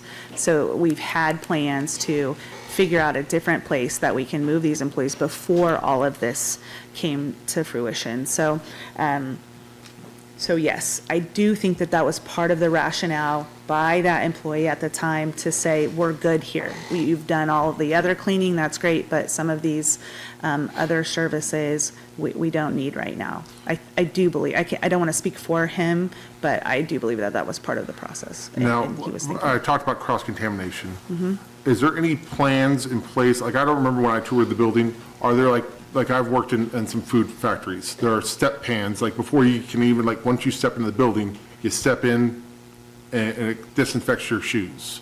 Hand sanitizer right there, things to mitigate, like bringing in your work gloves, a spot they can put them so they're not taking them all the way into the building. Is there any plans in place to maybe start addressing some of the issues where, especially when it comes to maybe an admin building that shouldn't have any stuff in it, but has it because of cross-contamination? So we have a lot of things that are currently available, but then again, we're looking to have a lot of changes as we bolster some of those SOPs and look at what is industry standard for again, normal everyday interaction at a wastewater treatment plant. So we have boot covers. So if people are out and some of our equipment operators are out in the field working on a sewer line, we offer boot covers that they can pull up over their normal leather boots so that they can protect them a little bit further from any potential inundation of sewage that they might come into contact with. We don't have step pans, but again, that's why we have facilities in lots of our buildings so that they can stop and change out of their equipment. We offer boot allowances so that they can buy boots and make sure that they are in good working condition. We don't want people walking around with holes in their boots and things like that. Gloves, we have lots of variety of gloves depending on the efforts that they are needing them for.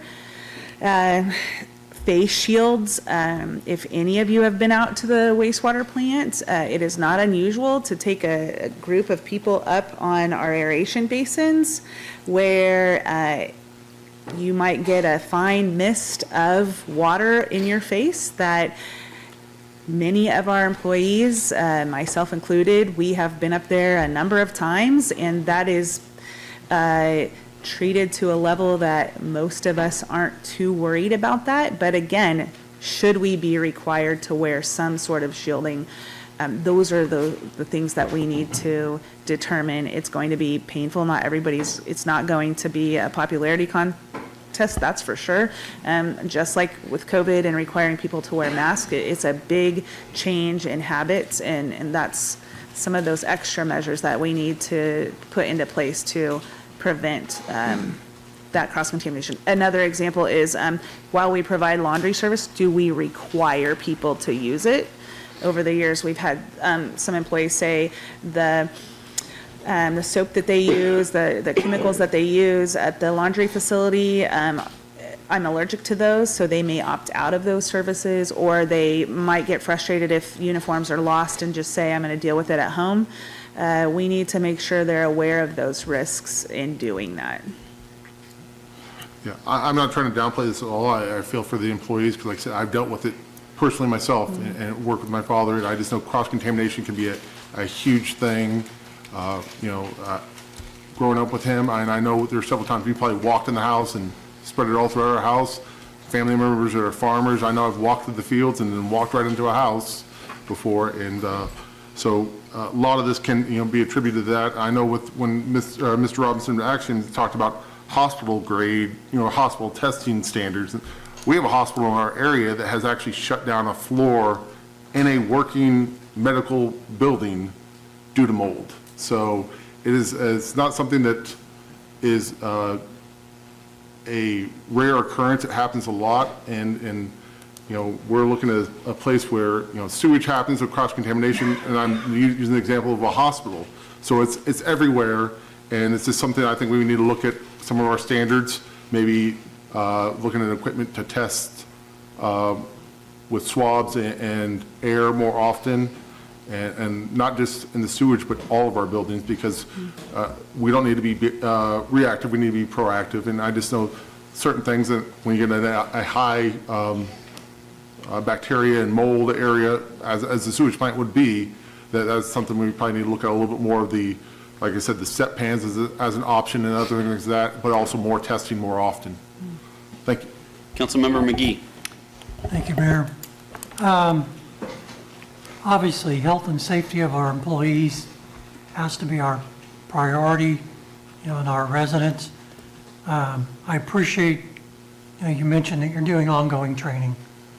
Other communities I've been in, we've done that. It's helped send a good message. It keeps some of the newer staff, aware of what's going on, and it reminds some of the staff that have been there for a while of what needs to be done. We also had annual inspections from Department of Labor, and they always had recommendations. We always had recommendations every year. And those, you mentioned face shields, step pans, things like that. They always had a list for us. My other question, though, is going forward, and I know we've got more questions coming up, are there any internal testing tools that we can use to do ongoing testing of all of our facilities? So that we can, some of these things are things that have died and gone dormant, but then they start causing a new problem as they lie dormant. We need to be testing on an ongoing basis to catch those when they start causing, or before they start causing serious problems. So that's a question. Yes, yep, that's great. So we have a testing program that we do not have it specifically scheduled on a recurring basis, but many of our buildings have been tested in the past few years. Anytime there's an issue of any kind of water penetration, we would do something like that. Also, we would do testing if there's any issues that we saw from any kind of buildup or when we're doing any kind of construction. Testing is always done in those environments as well to make sure that we're not exposing anything when we move things around. Old materials, we do work in a lot of old buildings, so we do testing anytime that happens. The biggest key that we always want to maintain is making sure that you have good HVAC systems. Obviously, as you said, things can build up over time. As long as you're getting good air changes per hour and you're not working in a damp environment, that's the number one thing you can do to make sure that the air quality that people are interacting with is safe. Thank you. Thank you, Mayor. Councilmember Valdivia-Alcala. Thank you. Just one more thing I wanted to reiterate. On January 23rd, 2026, the governing body received the email from HR Director Alicia Guerrero Chavez stating the city-sponsored health clinic reported today a concern related to a potential health hazard involving the U building. In the past 4 weeks, they have treated 5 employees with an advanced respiratory illness they are confident is not due to the seasonal cold/flu environment. So then we start seeing more movement after this. I will say, and I do not know who the individual is, one of these employees was in the ICU. So, we can say this has happened before, it happens all the time, et cetera, et cetera. But I also want to understand if Mr. Robinson did not come up with stating that none of these readings were responsible for those illnesses of those employees, and if the clinic nurse said she believed that they were not seasonal or flu related, who is stating this? Who is signing off on this? That's what I want to understand. And before that, the bottom line is, Ms. Davis, is you are the director. And if you cannot get your employees to wear equipment that is meant to protect them, that my understanding is not in the contract that they do not have to wear, then that is on you. Because you are talking about taking care of your employees. And if we don't have them wearing the basic PPE equipment after all of these years, that is saying something more about the administration than it ever is about any worker. Because supposedly, allegedly, the workers have been told the issue is they need to wash their hands more. And that is a slap in the face to the workers. So if you could please answer that question, and I'm done, Mayor, and thank you for extending me the time, Mayor. So to respond to the question about this statement in this presentation, and I would ask also for some support from the deputy city manager and the city manager. This last bullet on slide 10 is not a direct quote, and we spent quite a bit of time with this language, especially after I talked to those employees down there today, because we spent a lot of time talking about medical professionals, what is a summary, what is a factual statement, and again, if they want medical guidance, that needs to come from their healthcare provider, not from us, not from Axiom. However, in a discussion that we had with Glenn after we got these results back and he was summarizing them, part of one of the questions that we had asked was, is there any concern that the bacteria, the fungus, the fungal results that you have seen through this testing, and that based on your experience, is there concern? Do you feel like there was, I'm paraphrasing here, do you feel like there is any cause for concern that this spill or the results of this investigation would lead you to believe that it would cause sickness among multiple employees in this facility? So he did not say, I promise you that nobody could have gotten sick from this type of bacteria or fungus/mold. However, there was a generalized statement that the testing results did not raise any alarm bells with him as something that he would normally see in something that would cause widespread illness. But again, And the question that I would like to ask Ms. Robinson to weigh in on is, there was an assertion that this overflow caused the findings or the samples that you found in your swabs. And the question that we asked during our conversation with you, sir, was, is that a thing, or is this something that was pre-existing to the event? And can you weigh in on that? Yeah, as we spoke earlier, that building is extremely old. That concrete is porous. It's been scoured by many years of water damage. In part of that conversation, I asked a question. I've been working with mold for 25 years, and not till just the last 10 years has anyone really taken it seriously. And bacteria is even shorter than that. So I'm talking the evolution of what we're talking about today. We know much more today, as Christina has talked about endotoxins. We never had that discussion 15, 20 years ago. So we're learning more as a society about these things. The other thing I want to go into is the reason why they have standards in the hospitals and nowhere else in the workforce is because they're looking at people who are immune compromised. And to the director's response, I asked her, and this is something that is out of my realm of actually being able to discuss because it's medical records. The problem we have in the hospitals with their concern is being immune compromised. Not that they're exposed. The bacteria piece is more significant, as well as mold. When you're immune compromised. That's the problem with the hospitals. That's why they have such a tight standard in the hospital, because most of the individuals that are coming in there potentially are immune compromised and become susceptible to these things. And mold. We also found types of mold in the administration building. Thanks, sir, I'm done. I'm that- not going to say anymore. That could equally be considered harmful.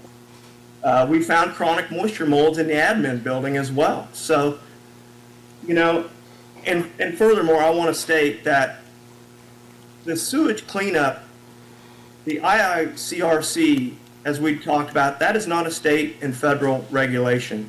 Those are recommendations. That's not regulated by the state or the federal government. The only thing on this project that Chavez, I believe, is referring to, and I've worked with Chavez several times, is they're talking about if they wanted to remove additional drywall or they wanted to remove some floor tile, then they would have to test that for asbestos. That is the only federal, state, or local regulation that would apply here. The sewage cleanup recommendations are recommendations by IICRC. That's what that's what the companies go by. So yes, they have 3 categories. You know, gray water, black water, and this is a black water situation, so it's not uncommon. But I just want to go on statement saying that the IRCRC, those are not federally regulated recommendations. I'm a Kansas and Missouri lead risk assessor, asbestos project designer, and the only thing that would be governed here by federal regulation would be the asbestos testing that Chavez would have done had they removed additional materials in the building. Any other questions or comments? I'm going to wrap us up on this. I think that clearly what's happened here is an unfortunate situation. I do think the fact that we're having this conversation in public is the right way to go about it, as difficult as it is. And I think this is what the public asks of us, is when these things happen, to have these conversations and present this data. I think where we've misstepped here a little bit on both sides, and I will tell you that every employees who have reached out to me, I have been very clear with them. Go to your doctor, get the tests you need, get some answers that you can get as to what may or may not be causing any symptoms or issues you have. And if you believe and they believe that there is some correlation, then bring that back to us. And we are here to take care of you and take responsibility. You are our employees, and we want to make sure that if anything has been done to you because of the work you do for us, we're going to take responsibility for that. I think if you read through the Axiom report, it's very clinical, it's very factual, it's very straightforward. It does not draw any specific lines in the written report as to what may or may not any of this have caused definitively in terms of any health issues. I know KDHE may have weighed in some form or fashion on that too. And so I think it's difficult for us to sit up here also on the other side and definitively be able to say that none of these issues are directly related to any work that these 5 individuals did for us, whether it was because of one incident, whether it was because of this specific mold, or it's because they were longtime employees and this happens. And so I think what folks want from us is some assurance that we are open to that possibility if that is the case, and we have not shut that door definitively. But we also want to continue to follow the facts, look at the report, discuss it with the professionals, whether that's Axiom, whether that's KDHE, whether that's Department of Labor, and continue to bring them into this conversation. And so I hope that through all of this, that's sort of what's been heard also by our employees, is that we're looking at the facts as we can follow them. We are going to take follow-up steps, as Director Davis has said, and we need everyone to take those seriously so we don't wind up here again, whether that's using equipment properly, whether that's doing what you're asked. In terms of, we're not kidding, wear the PPE. It's not a recommendation, it's a requirement. And so I think that's what all of us simply want for all of our employees, is to make sure we're taking care of them, make sure they do know that we are taking it seriously, and that we're going to continue to not drop the ball on that fact. And so I very much appreciate this conversation from everyone. Thank you, both of you directors, for sitting here and answering the tough questions and listening to us, and it's very much appreciated. So with that, we are going to move on.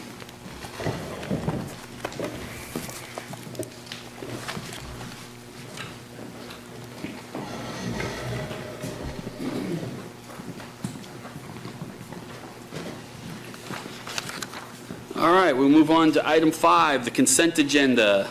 City Clerk. A is the approval of a public works contract between the City of Topeka and Alfred Benesh and Company for professional engineering and design services in an amount not to exceed $174,560. B is the approval of its utilities department contract between the City of Topeka and Alfred Benesh and Company for professional engineering and design services in an amount not to exceed $56,600. C is the resolution introduced by Deputy Mayor Michelle Hofer canceling certain governing body meetings and scheduling a special meeting for calendar year 2026. D are the minutes of the regular meeting of April 7th, 2026, and there are no applications. All right, we have a motion from Councilmember Miller and a second from Councilmember Kell. Councilmember Hiller. I missed that this was on the consent agenda. I had wanted to ask a question about the special meetings for budget. Which consent item are you referring to? The governing body meetings? So C? Yes. Thank you. So are you asking that it be pulled off and made an action item? Yes. Okay. Then we will move consent item C and make it action item, where are we at? G. With that, Councilmember Miller, would you amend yours to approving the consent agenda as amended? I am. Councilmember Kell, you okay with that? Yes. All right, I'll ask the clerk to take the vote, please.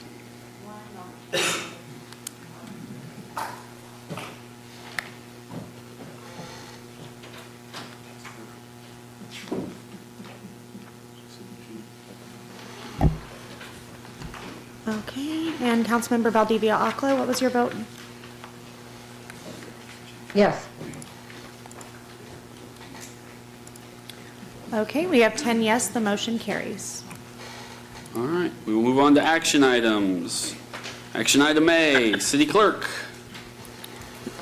A is an ordinance introduced by City Manager Dr. Robert M. Perez, amending Topeka Municipal Code Section 8.6110, Local Amendment 10942 to the 2024 International Property Maintenance Code, and repealing the original section to the Topeka Municipal Code. City Manager. Thank you. Mayor and members of the governing body, John Chardine, Property Maintenance Director, and Matt Mullen, Senior Attorney, will lead us to this discussion. Thank you, City Manager, Mayor, and Council. As the clerk indicated, this is an amendment to the 2024 IPMC Local Amendment 109.4.2 in Topeka Municipal Code 8.60110. For the method of service, this aligns with the language in state statute for additional methods of service, including door hangers, posting, electronic communication, or first-class mail. Property Maintenance Director John Chardine will discuss that certified mail has become costly and inefficient, and so this is going to help out their unit to move forward in getting those notices out. Good evening, governing body.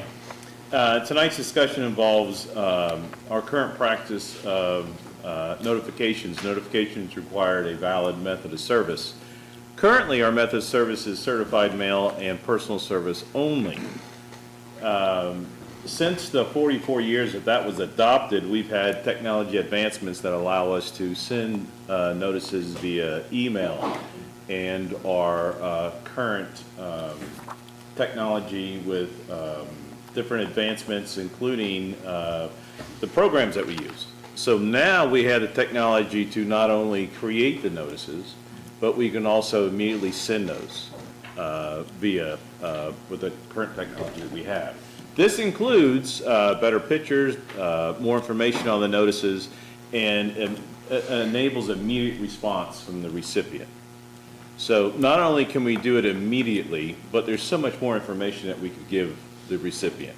And this is the big ask tonight. I'm asking to consider not only first-class mail, but electronic, and it's a big get.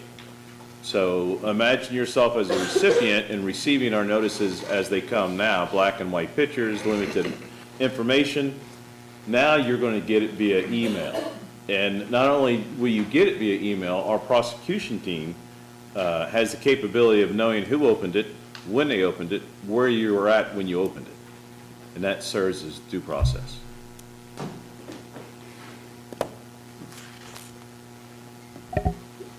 Councilmember Kell. So for clarification, you're saying you want to dump the certified and go No. with first, okay.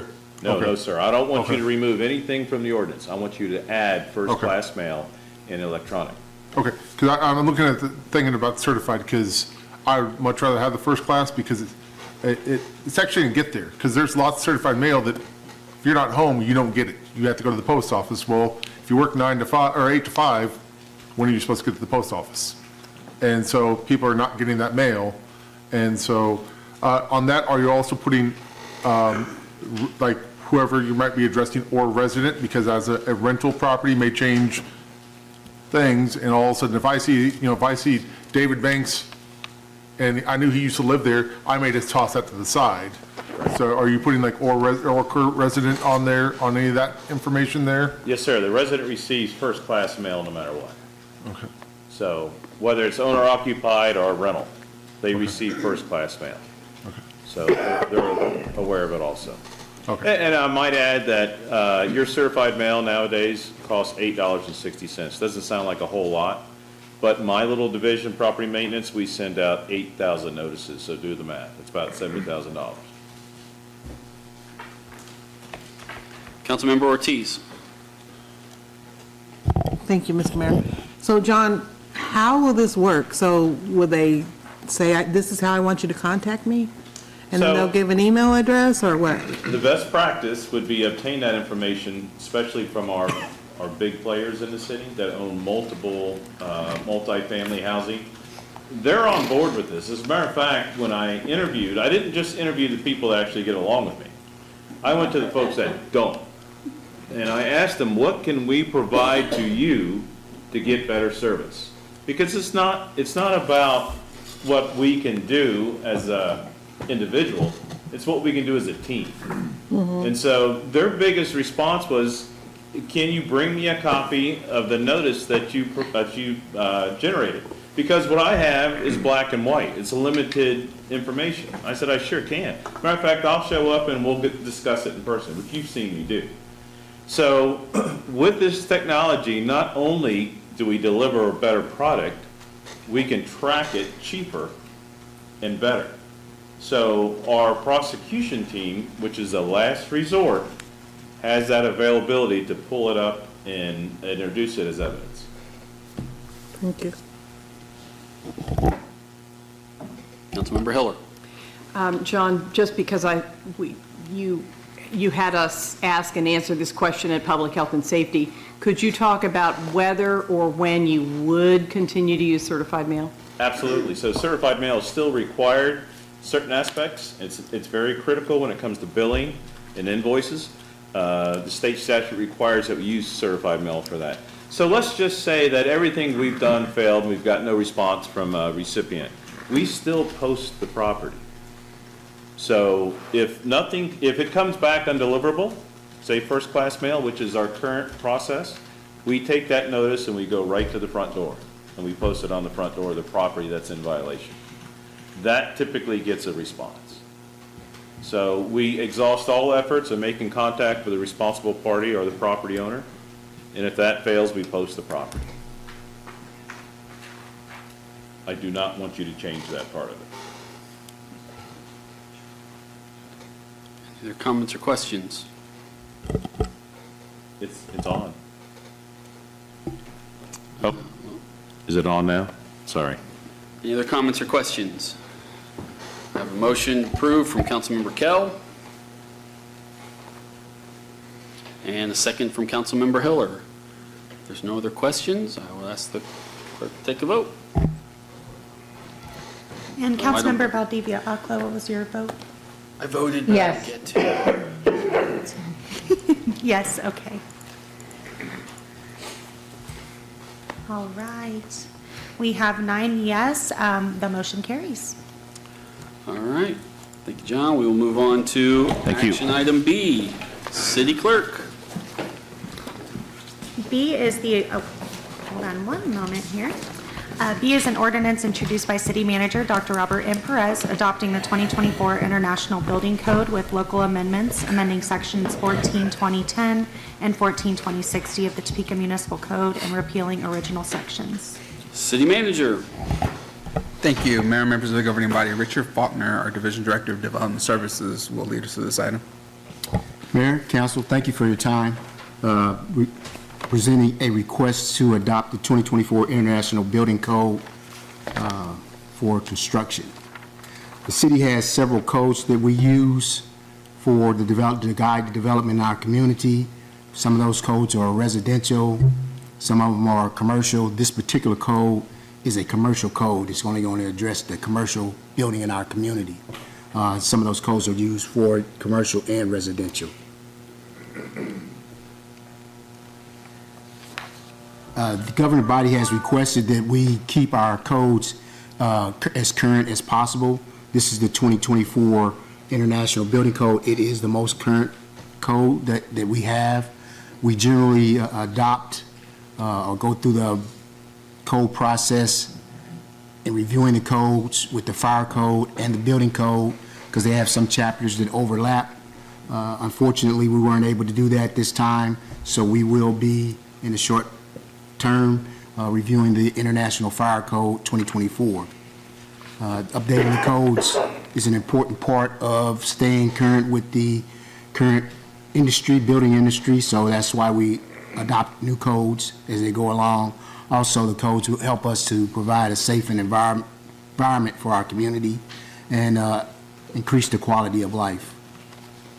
As you can see, these are the cities that we compare ourselves to when we look at our codes.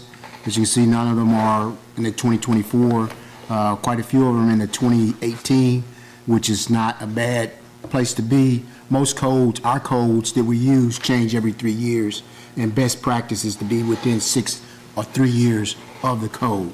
So even though some of them are in 2018, that's still not a bad place to be. But we're looking at adopting the 2024. The code review was done by the Board of Building Fire of Appeals. We have a subcommittee of that committee, and the people that were on there, or the industries that we had on that committee, we had contractors on there, we had architects on there, we had engineers on there, also the city staff, fire marshal, myself, and the permit manager also sat on the committee as liaisons to help provide information that they needed. We took this request to the Policy and Finance Committee, and they recommended that we move forward with bringing it to this body to see about having it adopted. Notable exceptions, we kept continued the sprinkler requirements for up to 2 dwellings and mixed uses. That's particularly addressing buildings downtown. A lot of those buildings down there have commercial businesses at the bottoms and housing at the top. And we didn't want to have them have to put sprinklers in, so what we did was we increased the fire-resistive construction that's required around the residential structure and required that there be an integrated alarm system, so the alarm system isn't just in the residential part or just in the commercial part, it's all the way around. So that's how we kept that requirement there. We continued the exemption of the sprinkler requirements for up to 4 units. That's for treating townhomes as single-family homes as long as they're in a row. We're not requiring them to be sprinkled. We're considering them single-family homes, and they have the same requirement. We increased the fire-resistant rating in the construction of those. But in that case, each of the alarm systems can be separate. And with that, I'll sit for any questions. Any comments or questions from the governing body? Councilmember Hiller. Thank you. In one of your earlier slides, you talked about having to reconcile between the building code and the fire codes. And is that done? You've talked about some things just now. I'm sorry, ask your question again. I want to make sure I answer it correctly. Well, when it was mentioned early in the presentation, I thought that was maybe still pending. There were some more things you needed to look at. then toward the end, you were giving examples of fire code, so. Yeah, at the end, those are the amendments that we brought forward from last time, from the 2021.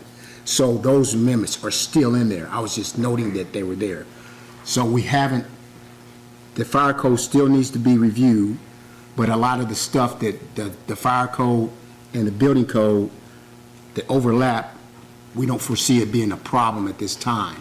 Our next review will be the fire code to make sure that we bring them up together, to keep them. Okay, so I just didn't want to prematurely run this through if you were getting ready to do that. So you're going to look at the fire interface in a few months and then either just go with the fire code or maybe have some amendments to this one? Yeah, we're going to look at the 2024 International Fire Code.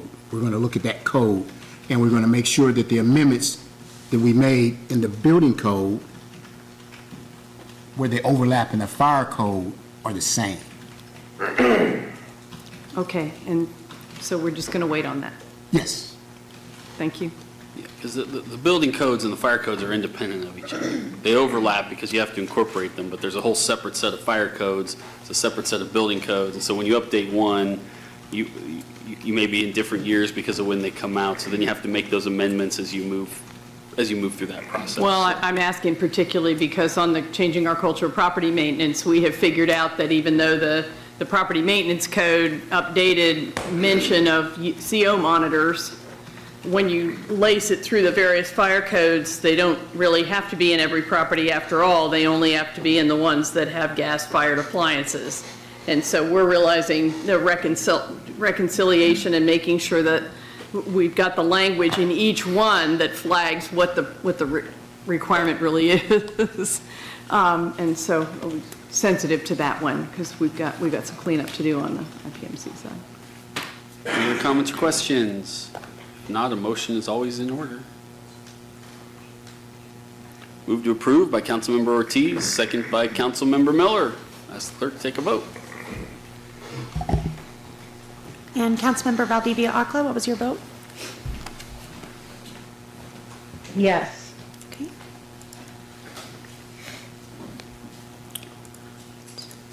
Okay, we have 9 yes, the motion carries. One correction, because the agenda I have is not the same as all the agendas that you have, so we moved it, you were correct, not to action item G, but that will be action item F, because apparently I have an extra agenda item this evening. So, with that, we will move on to action item C, City Clerk.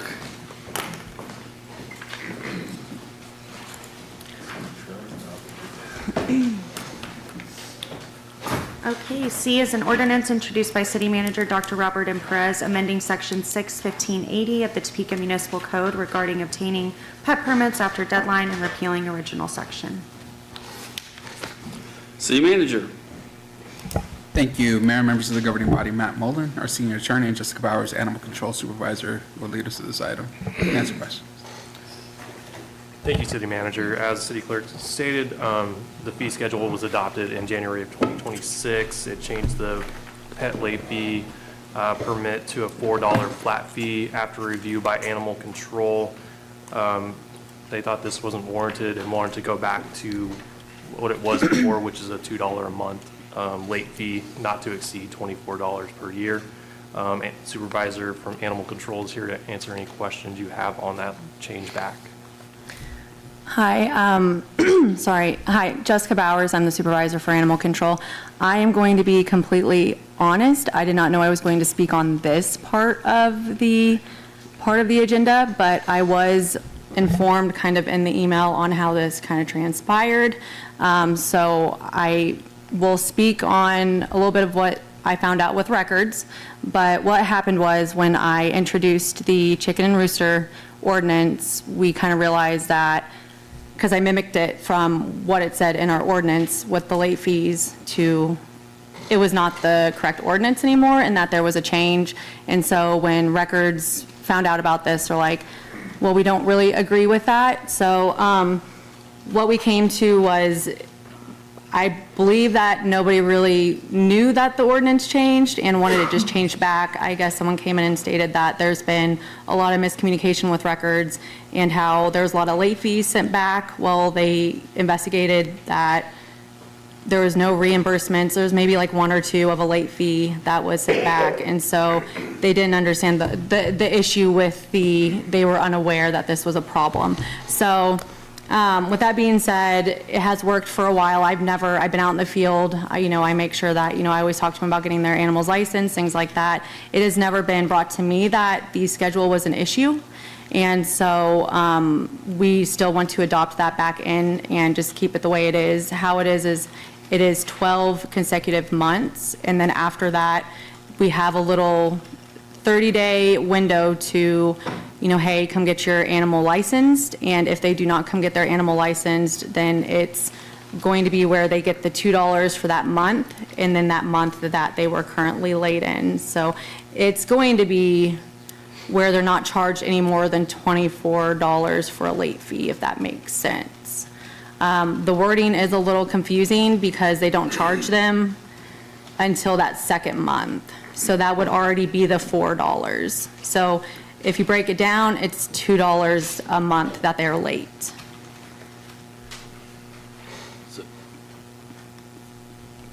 Councilmember Miller, I think your committee heard this. Is it safe to say we made a clerical error and we just didn't get this corrected the first time we updated this, and this is a correction to that error the first time around?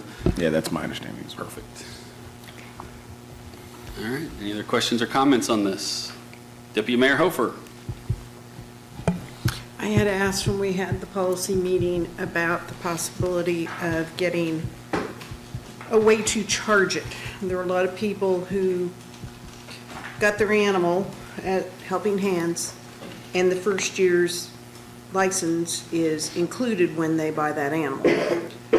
But when they come back to pay for it, there's a problem. So many of them only use a credit card. And they said there was not a way to pay by credit card, that it had to be a check or cash. Did we check into that and see what was possible? Yes, Senior Attorney Randy Root-Bachman checked in on that, and the reason we can't do credit card over the phone is for security reasons. They can come in person and pay with credit card, cash, check, or money order. Is there any way to do something like through Venmo or, I'm not sure what the options all are, but are there any other options besides that? Because some just don't have time to get in to do it in person.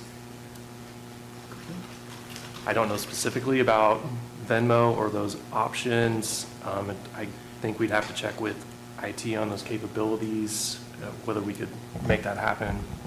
And Deputy Mayor, after speaking about the item for E in policy and finance, we talked about the whole idea of not being able to pay even for the fire pieces, right? And so what I've asked the team to look at is how we can look at a consolidated pay center, probably at Holiday Building, because right now, if you look at it, like you have to go up to the second floor to pay for parking citation if it's issued through parking enforcement. You have to go to the courts if it's issued through the PD.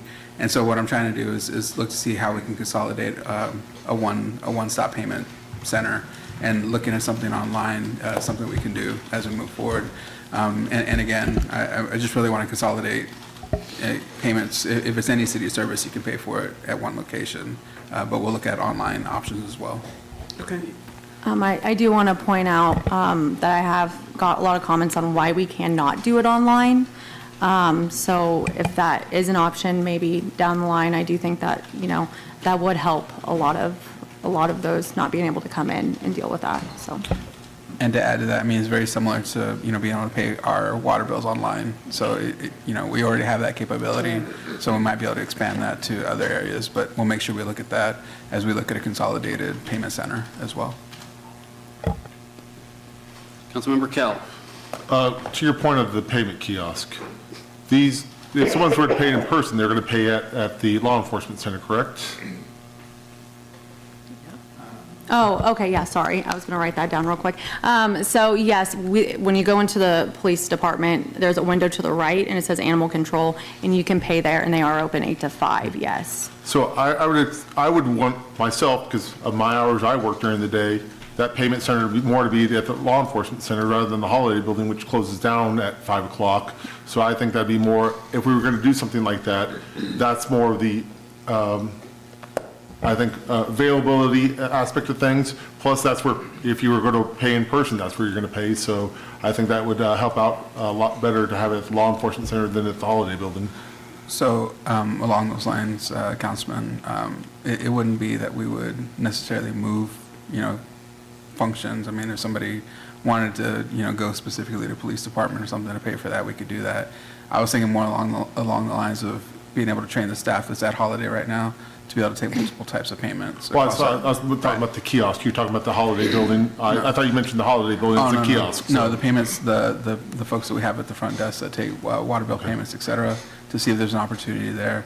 And I mean, this is not necessarily the place that I was ready to put it out, but again, just kind of looking along those lines as far as how we can have a consolidated payment center. And your point is noted as far as being able to still be able to make payments at the locations of the departments.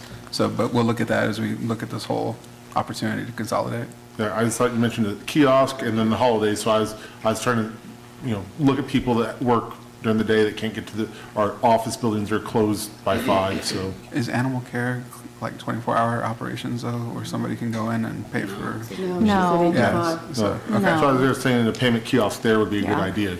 Okay, we'll look at that. Thank you, sir. Councilmember Hiller. I just wanted to chime in and really support online. It hasn't been that many years since animal control, I think through a third-party vendor, Yeah. took payments online for a long time, and that was really, really convenient. And anymore, people pay with online for almost everything, even birthday presents to their kids, right? So. And I do just want to point out as well is they're just not coming in and paying, they're showing us proof of vaccinations. And so having like an upload file would really be helpful so they can upload the proof of vaccinations to get that tag sent to them. That's a really good point, and there might need to be documents with anything else too, or at least that option to send a photo or send a bill, copy of an invoice or something. Yeah. Yeah, that'd be great. Thank you. All right, there are no other comments or questions. There's a motion to approve from Councilmember Ortiz, a second from Councilmember Miller. Ask the clerk to take the vote, please.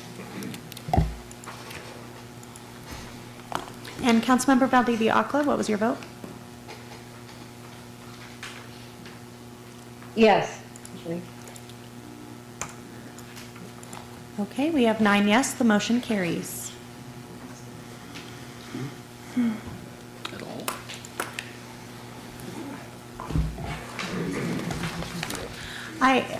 I also wanted to point out on this next item for the chickens and roosters, the presentation somehow was not added to the agenda, so I wanted to point that out.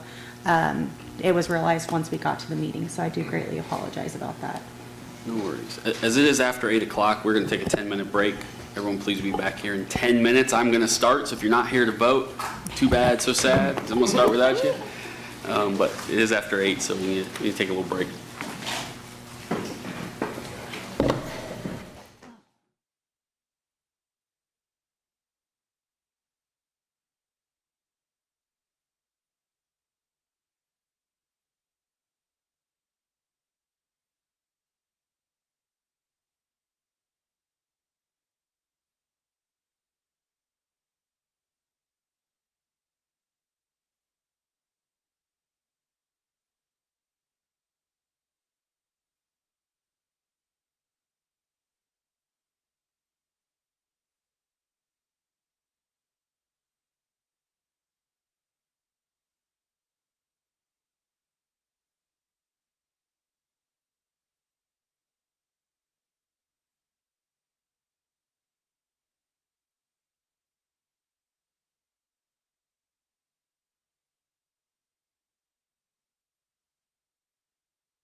All right, welcome back. I will bring this meeting back to order.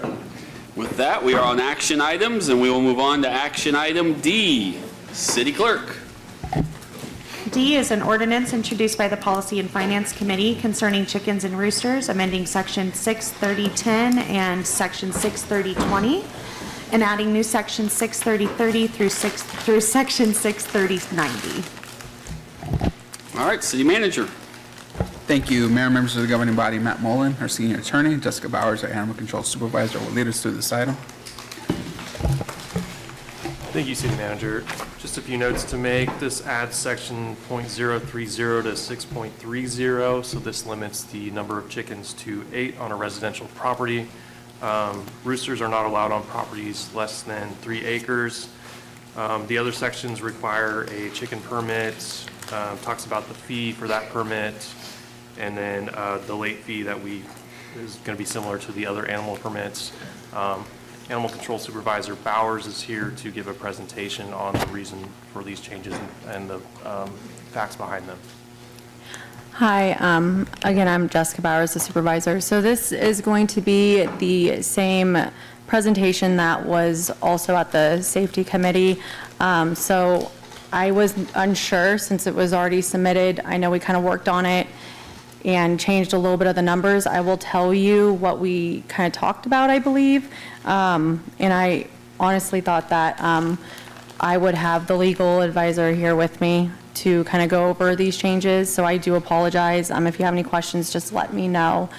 So we are going to talk about the chicken ordinance and about the limit of chickens and also the limit of roosters, which is pretty critical when it comes to sanitation and things like that. So if you have any questions, let me know.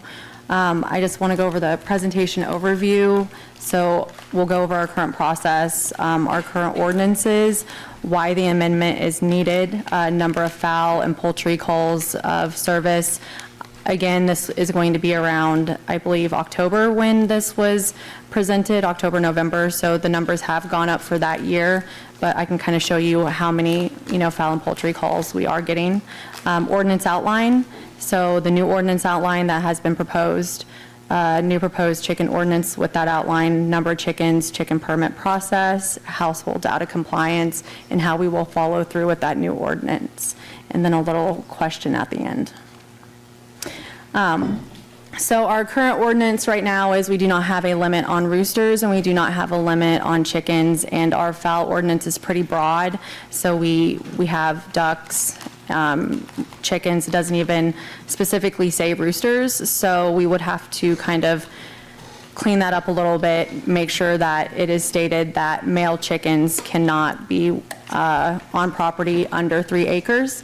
We'll look for violations if there is any concerns. If the violations are not fixed by that given time, citations can occur. And sorry, I kind of jumped over it. So with our fowl and poultry ordinance, we have it, it's not very strict, but we have it to where the enclosure can be 50 feet from everybody's dwelling but their own. So it can be right onto your property, but it has to be 50 feet away from everybody else's.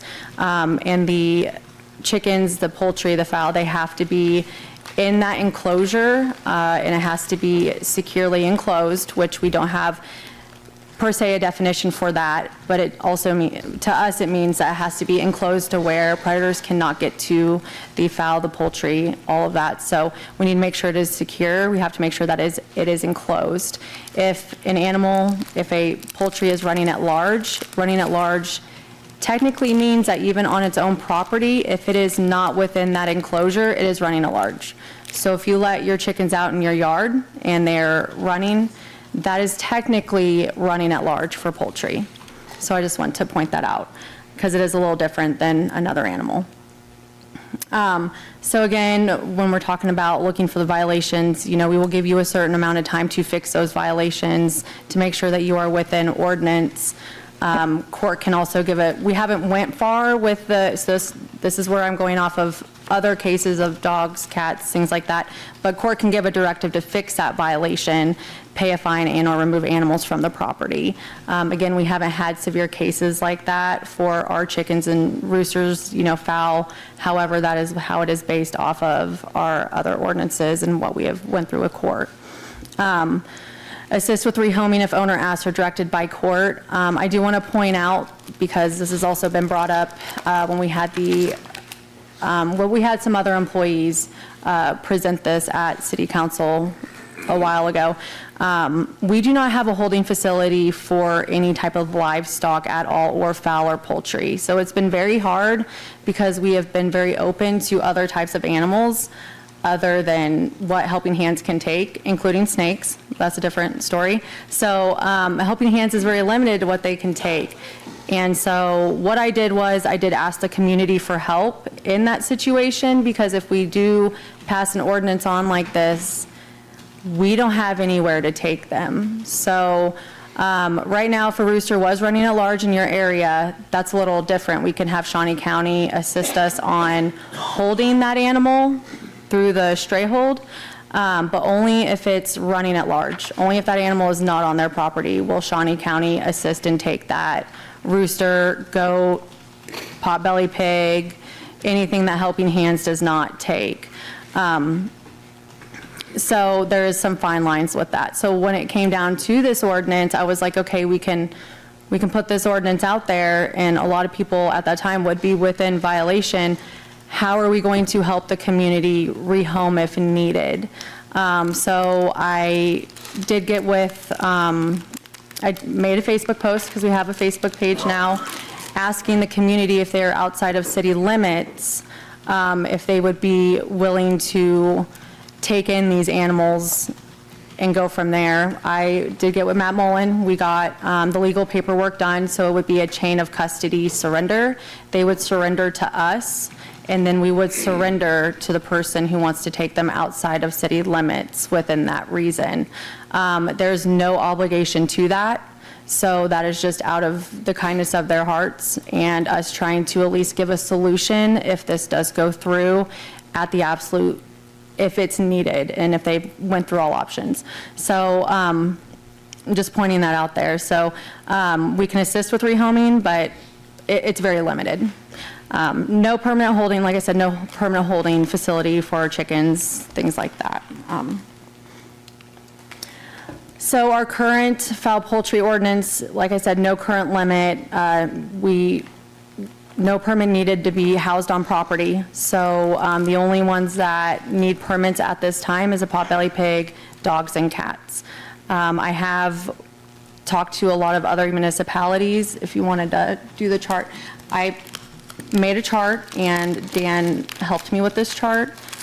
I want to show that I have talked to other municipalities and tried to see what they would also charge for the for their permit. And so this is a lot of information, but I just really want to point out there is some that needed a permit for no more than, they didn't need one till later on, after no more than 20 chickens, and then it went into agriculture things. So sometimes they just cut it off completely. But some were $90 for the initial, and then $45 for the renewal, $100 for the first year, $50 for the renewal. So we did try to, when we did this, kind of go in line with what other municipalities also charged. So did you guys need a couple more seconds on that? Yeah. Raquel. On our new ordinance, are we going to have the space requirement on there, or is that? I put in the consideration of numbers in case later on we wanted a space requirement. So I really kept that in mind when I thought about how many I feel should be approved for the city of Topeka. So I did put that in consideration if we did want to move forward with that. I didn't want to say a number and then us move forward and be like, oh, I didn't put in the spacing, and we just went through all the trouble of that ordinance. So I did keep that in mind, and I did research a lot about that, just in case we did want to go forward with that later on. Okay. So I don't think it touches base now on that, but later on it's definitely something that could be done with our number that we were approved on, or what we are trying to get approved on. If you want to take that off, Dan, thank you.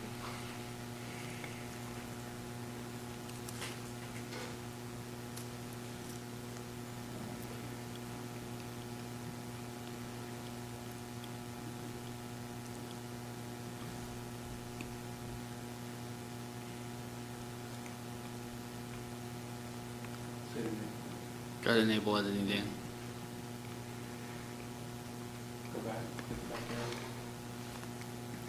Dan. So, it's all good. So, I also, I'll just go back to it. I have it on my tablet. So, or so I thought I did.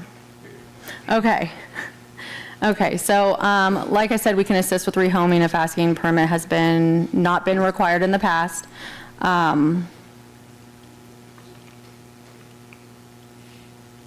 No. Okay, yeah, here. Nope, you're right. We'll get there. In our ordinance, yeah, our enclosed pen would be considered an enclosure that they're not running freely. Sorry, I got all off track, guys. And then also our ordinance currently covers, so it's just a very broad ordinance, like I said. We don't have where it says male chickens. It just states chickens all in general, so I do think that does need to be cleaned up just a little bit, so we are a little bit more specific. And then again, ordinance includes all the above when it comes to restrictions and running a large. So that is our current ordinance. It is very broad. Pretty much don't let the chickens or the roosters run freely in your yard and keep them 50 feet away from everybody else but your own dwelling. So again, just not much to it. The reason why I believe that amendment is needed is we are getting an increased number of households having chickens and roosters. It is becoming very normal now, and I understand, there's people who want to have the eggs, and there's people but I feel like sometimes there just needs to be a limit on that, since we are in the middle of Topeka, and the houses aren't as far away as they would be in other smaller towns, things like that. So we have gotten, our biggest case was in the middle over by Fairlawn, just right off of 29th and Fairlawn. So, having about more than 50 plus chickens, and even if you are keeping them in pristine condition, that's a lot of work, but also it can cause a lot of unsanitary condition issues. And what we've seen a lot of is the avian flu. And so it's one of those things where if you're not picking up and going through the proper channels of the cleaning, the disinfecting, that it can turn into where a lot of animals can be affected, and also humans, zoonotic diseases, things like that. So it is something that is very important, I feel, in the sense of it's getting so big, and chickens are great, they are. However, cleaning them, even having one, the smell is, you can walk on a property and you can smell that, especially when they are not being taken care of. So with the health and sanitation, I think it's a very big deal that we keep it to a limit and that we're able to maintain that limit, so we can also make sure that we are within the sanitary conditions standard of our ordinance as well, which is the smell and not being able to just, spread disease. Another big one is the noise and nuisance complaints. When we get a complaint about a rooster or the chickens, because chickens are loud too when they're laying eggs, they're very loud. So when we get those complaints, we will do our welfare check. We will check on the animals. If they are within our ordinance, we forward them on to PD, because that would technically then be a noise complaint. And people don't like, per se, hearing that in a sense, but if they pass everything through us and there's no, neglect issues, or there's, no other issues on wondering why they're going off, which we know why, but I'm just stating this is how we deal with all the animals. We always do a welfare check first, and then we see if it is where they are within ordinance, and then move forward with that. So when we're getting many roosters on a property and with many hens, things like that, they do tend to fight, they do tend to have a pecking order, and they can be loud when they're roosting, things like that. So it is definitely a issue where we have gotten a lot of noise complaints because of too many either chickens on a property, or they do have roosters. Inadequate shelter, so if pets are not up to ordinance, wildlife can get inside of the coop.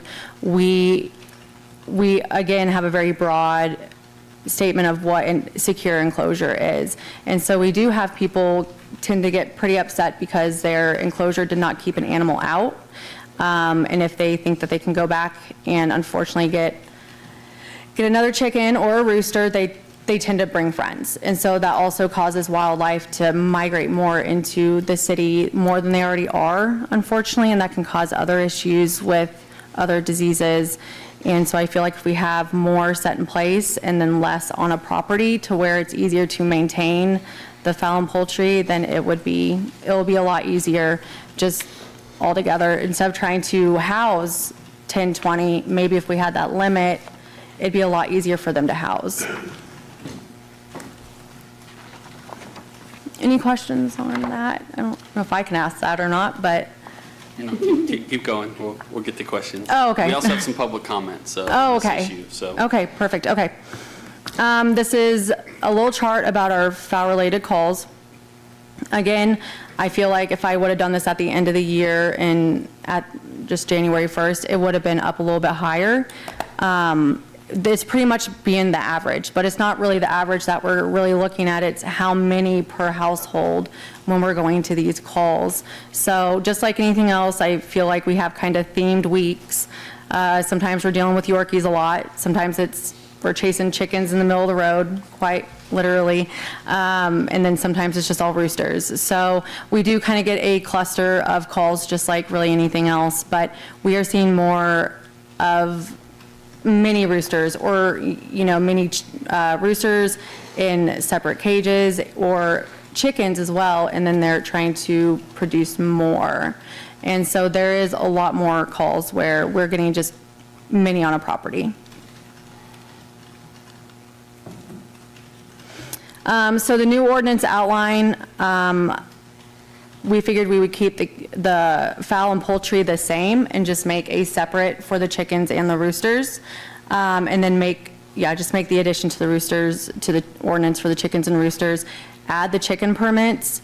And then also if the house is out of compliance, we can have something set in stone, which would just kind of be what we would be doing for all of our other violations in a sense.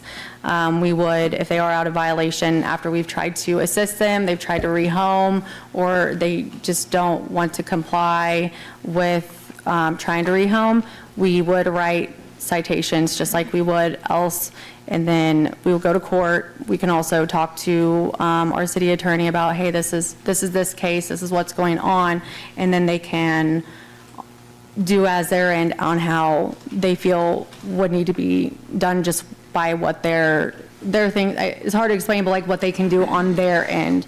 Looking into how other municipalities kind of deals with how they deal with it the same as well, and it's kind of just like a case-by-case basis. And so I wasn't able to really get like a very, hey, this is how we deal with it, first offense, second offense, because even when I was finding those things, they still stated that they would take it to court and they would still just do it as a case-by-case basis.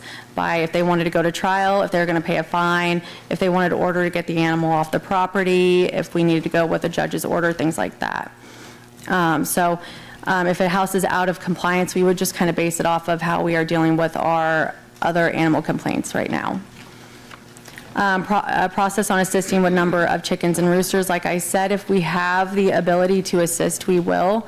I won't say that will always be there, but if we do have someone who is willing to take some chickens, take some roosters outside of city limits, we have made it to where if there's an agreement for us to just, go drop them off, check out where they're going to be, I feel like that would be our best option on being able to rehome safely, because there's not a lot of chickens and roosters, livestock, fowl, really any type of rescues around, or any vets that would want to house. Okay.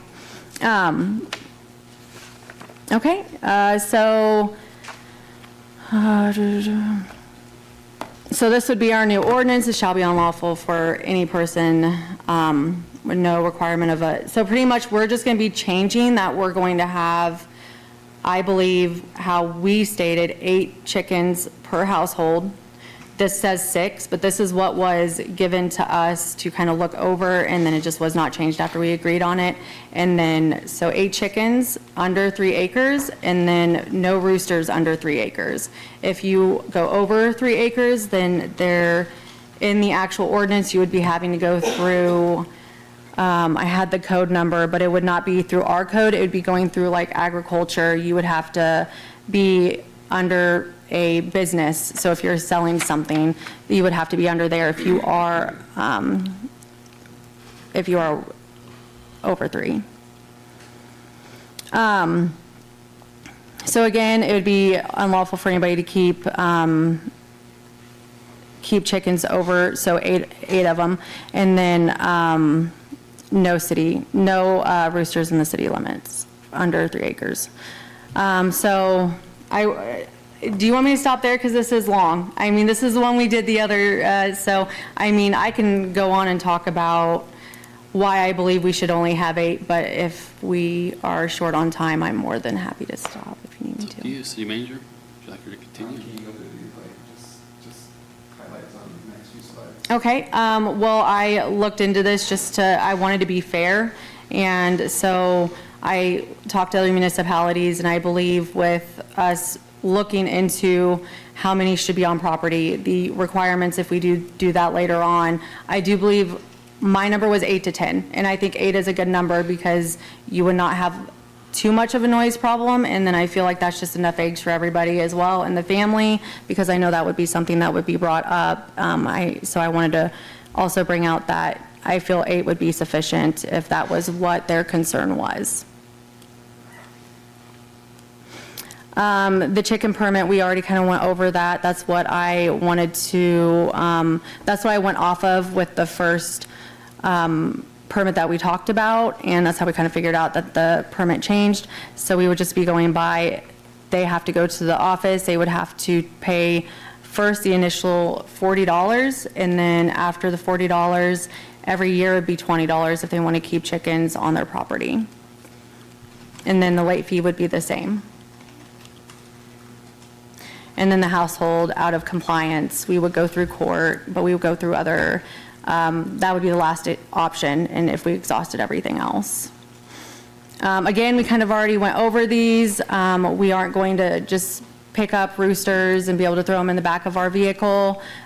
We would need a place to take them, and so again, we would have to just work with the owners, and we would have to get surrender forms and go through the chain of surrender and go from there. So that is it. All right, we do have one individual signed up for public comment for this. I'm going to go ahead and, David Peterson.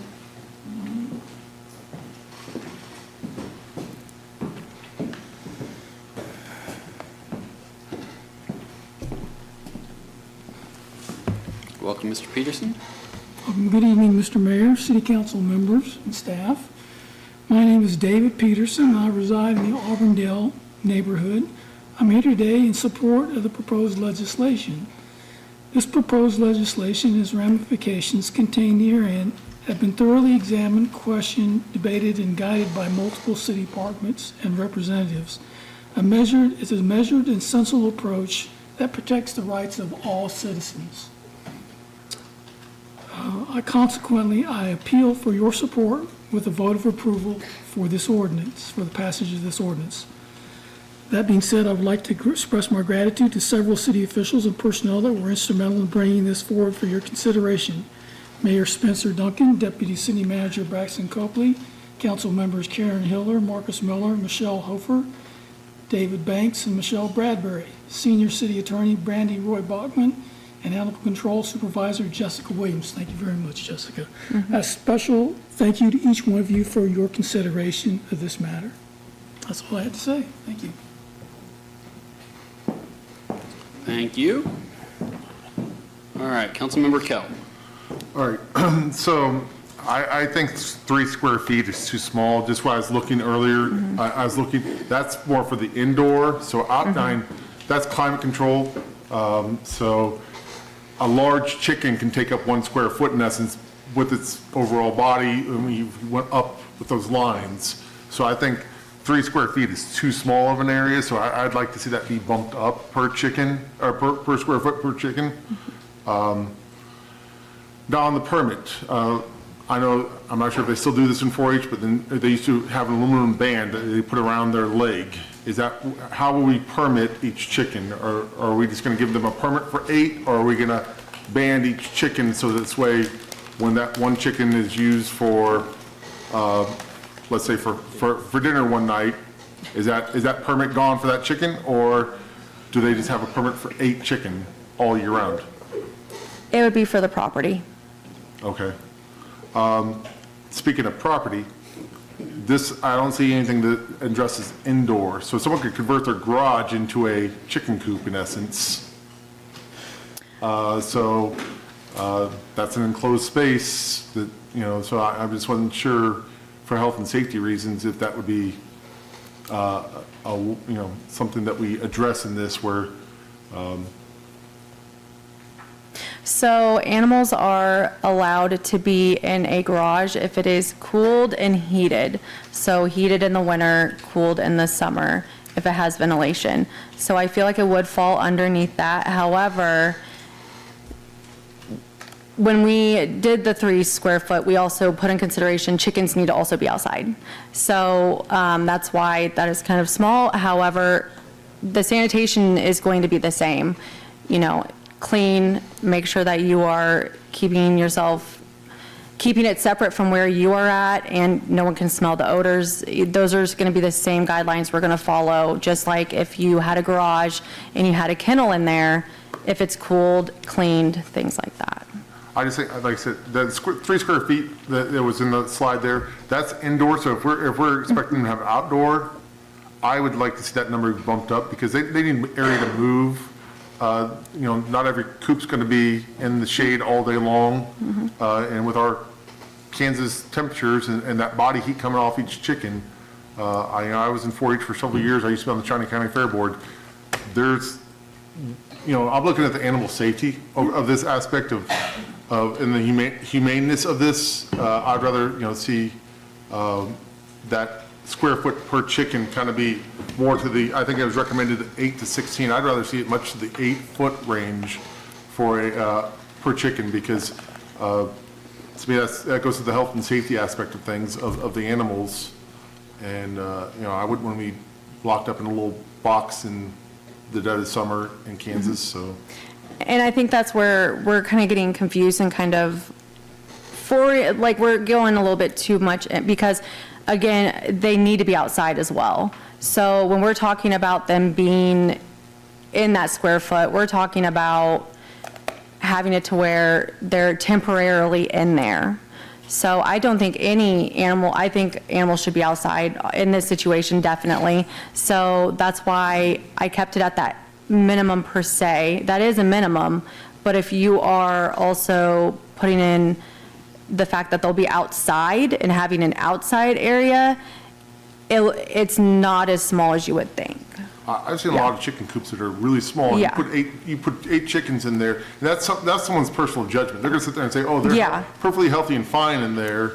And you go to the neighbor who's raising chickens also, and they're going to sit there and say, that's inhumane, that's unethical, that's everything. So I think we kind of almost need to have that standard in writing so we can enforce that. So when we see a chicken, 8 chickens in a 10-foot area, that we can sit there, this is wrong, outdoors, indoors, whatever it is, because you cram them all in there, they don't have that ventilation of the air flowing through.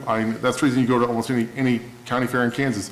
They're open-aired chicken coops, chicken barns, because they want to have that air flowing through. They have large cages that they keep them in. So, and that's just temporarily. Most of those birds are free range during the rest of the year. But, I want to see something that shows that they're just not bunched up together in 100-degree heat outside, and not just so, well, it's only temporary. Most people are going to keep them out all day, every day, 365, and they're going to care for them however they care for them. But like I said, that's a judgment call. Each person's going to have a different judgment on what's humane and what's ethical. So I think we kind of need to put that out there, what we want as a limit, because we're going to be held to that standard for having this ordinance. So I think an actual square footage per chicken needs to be in there that is a recommended outdoor size. Yeah, so that is not in the ordinance today.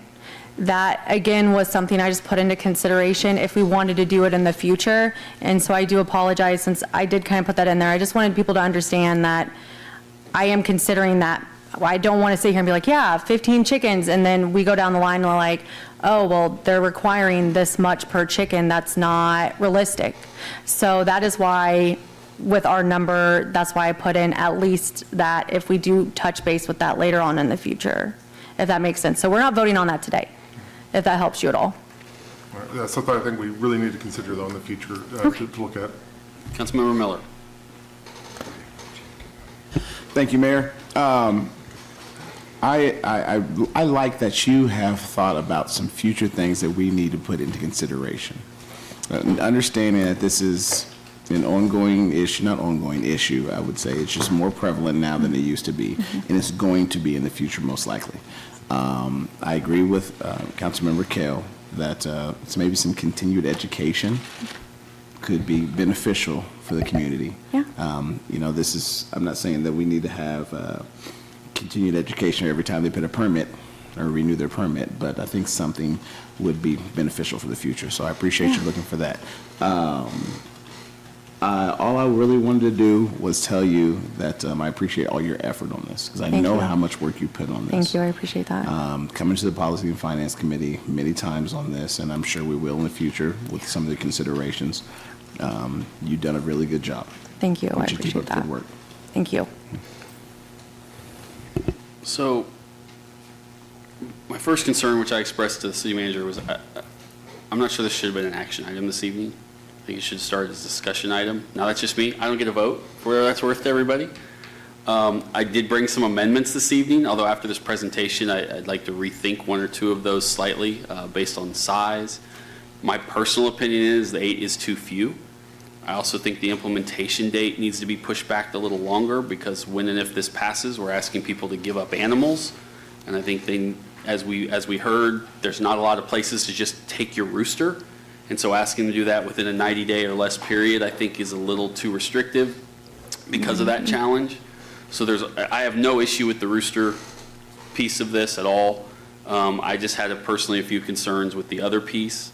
So I'm happy to, I'd like to tweak one of my amendments, but I mean, I'm happy to bring them up if you guys want to continue with this evening versus giving everybody another week now that they've heard it, as Councilmember Kell's had some questions about it before we make any decisions. If we'd like to push it back a week, I would suggest that, but again, I don't get a vote at the end of the day on this ordinance, so, but I wanted to throw that out there, that had been expressed by several. So Councilmember Miller first, then Councilmember. Thank you, Mayor. We have another Policy and Finance Committee coming up May 7th. That's already booked up pretty big. And I would like to be able to discuss some of this at committee level if we're going to be amending some of the things that they've done so far. I mean, obviously, we don't have to, but if we would push it to after that one so that the Policy and Finance Committee can have a little in-depth conversation about it, whatever the amendments may be, that would be my preference. If that's your preference, then you could make a motion to refer it back to committee. And I'm going to. I just wanted to say it out loud first before.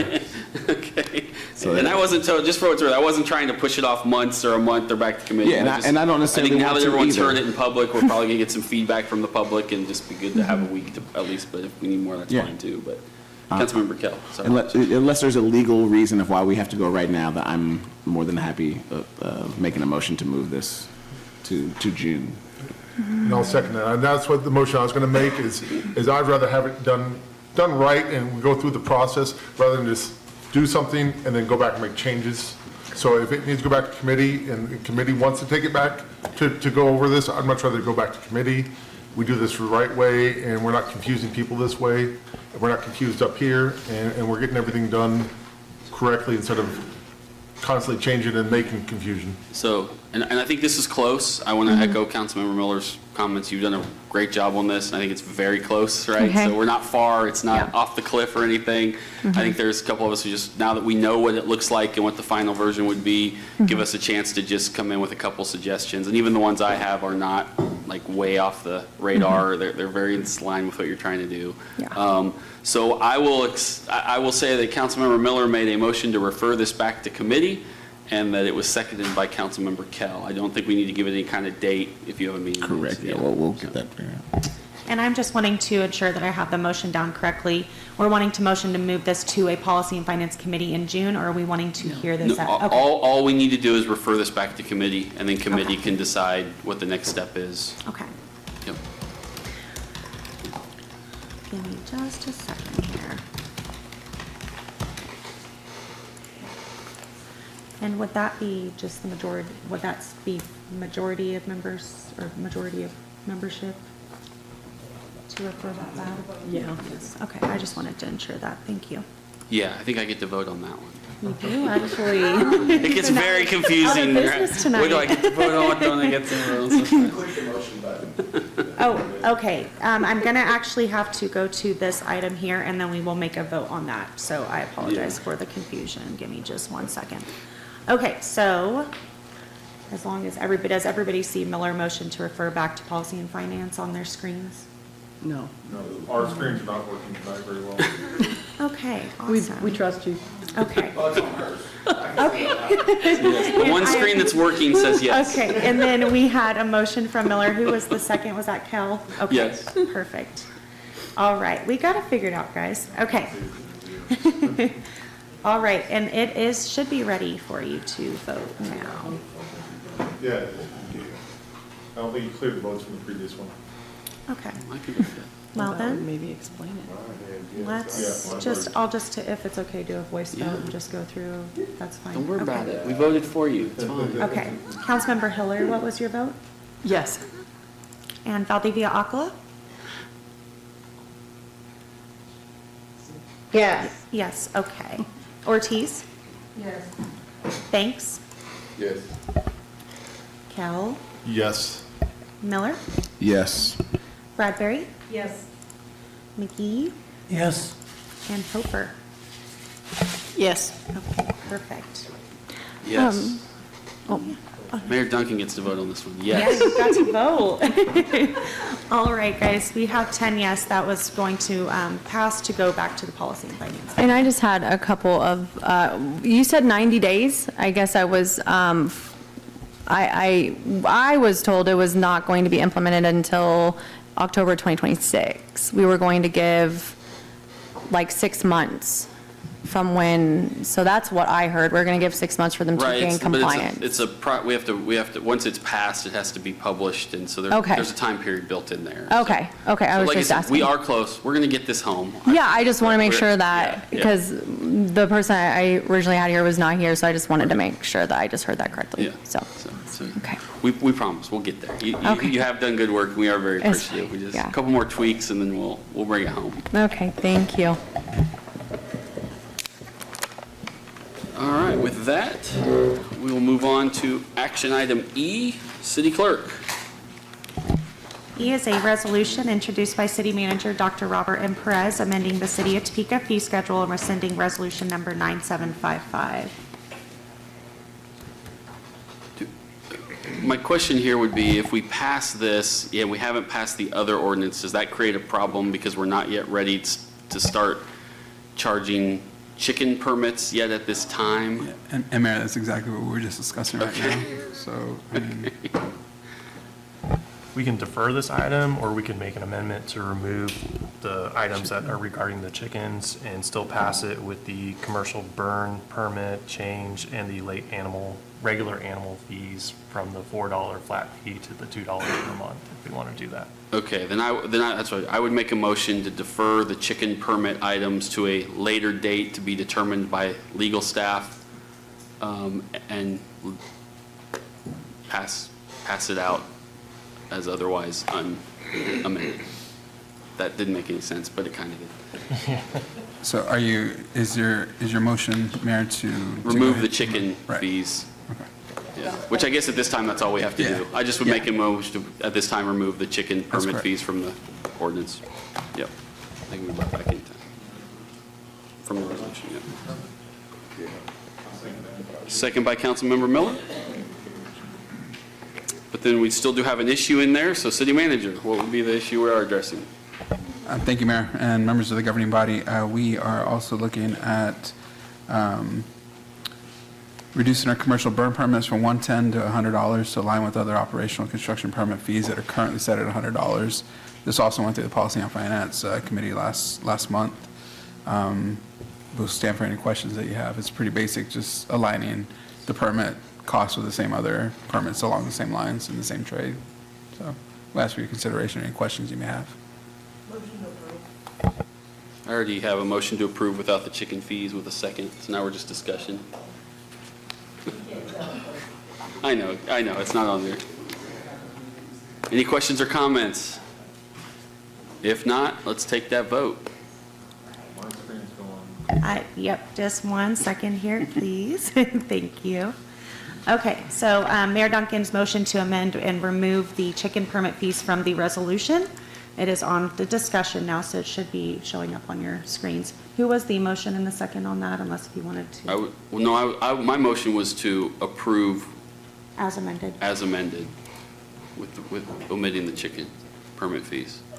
So we're ready to vote on it. That was the discussion. Okay. We're ready to go. So, and I apologize, guys, I'm still kind of learning here. So are we going to just go ahead and vote on the current item, or am I needing to make a separate item that is vote? No, the motion was to approve with As the amended. removal of the chicken fees. So, yes. Okay, thank you for clarification, Yep. I appreciate it. Not a problem. All right, let's get back to, okay, so we are voting to approve as amended. And the motion in the second was from who? I made the motion, Councilmember Miller made the second. Okay. All right, it is ready for, Yeah, it's all automatically voting yes for everybody, okay. which is only cool if that's how you want to vote, but it may cause some other legal issues down the line. Yeah, absolutely. Okay, Councilmember Hiller, what was your vote? Yes. Valdivia Akala? Yes. Ortiz? Yes. Banks? Yes. Kell? Yes. Miller? Yes. Bradbury, looks like you're locked in. McGee? Yes. And Hofer? Yes. And the mayor does not vote on that as approved as I- amended. With Bradbury. And Okay. yes, I get to vote on this one.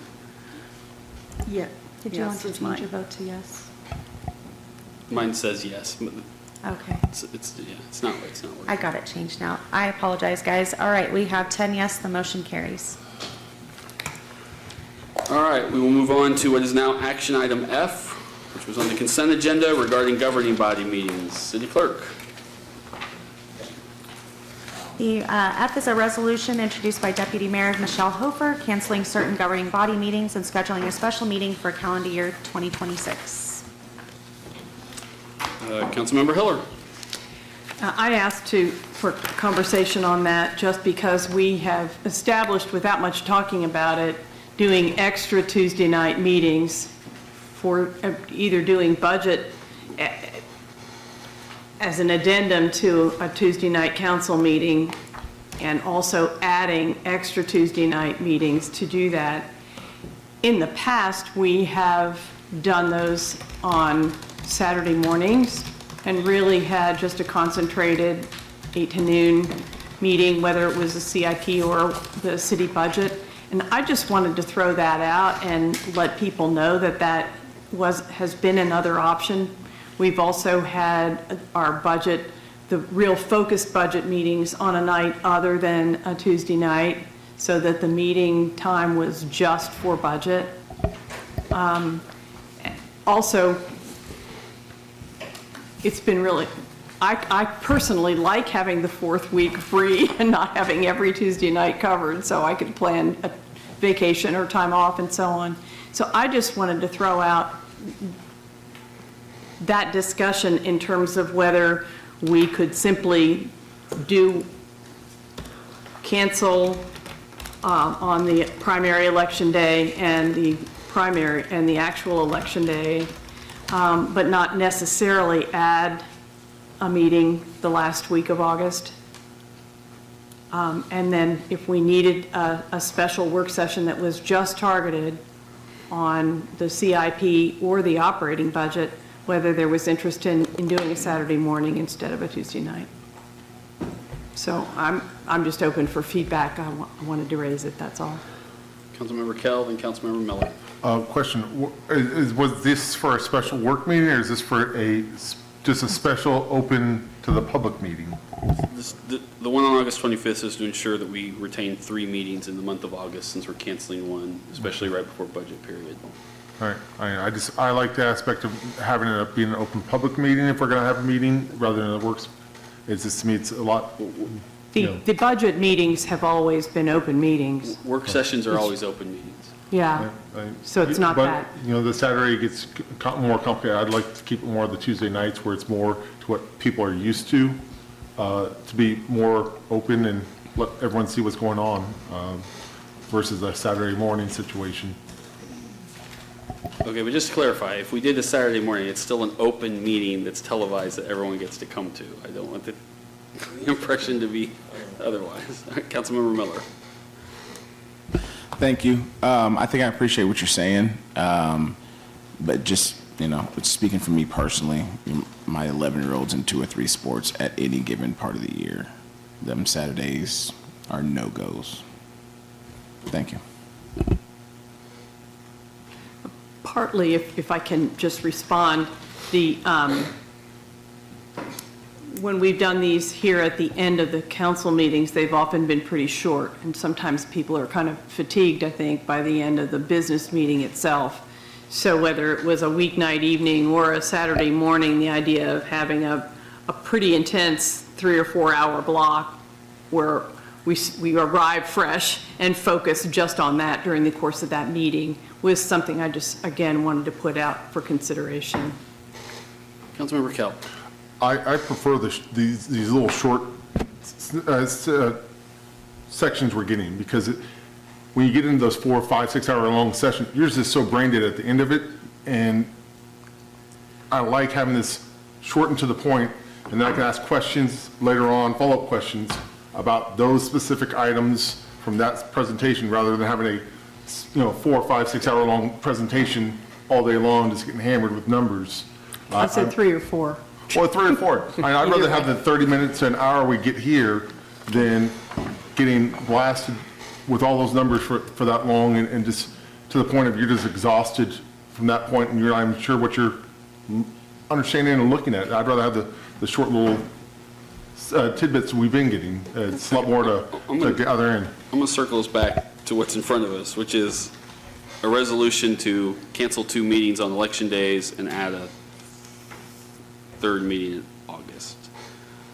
So I think it's a worthwhile conversation as we get into the budget, if we need additional meetings, to decide if we want to do those on the 4th Tuesday or on the weekend. So I think we've heard that's something that is an option that we can talk about later at that point. Otherwise, I'm going to move to approve the item in front of us.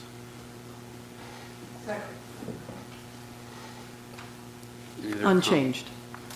Any other comments or questions, discussion? Yep, Councilmember Hill. Just clarification, so leaving the August 25th date in there. At this time, correct. I mean, we can always change it. The beauty of that is, at least right now, we can, it's better to have it on our calendars now, a month before we have to vote on a budget.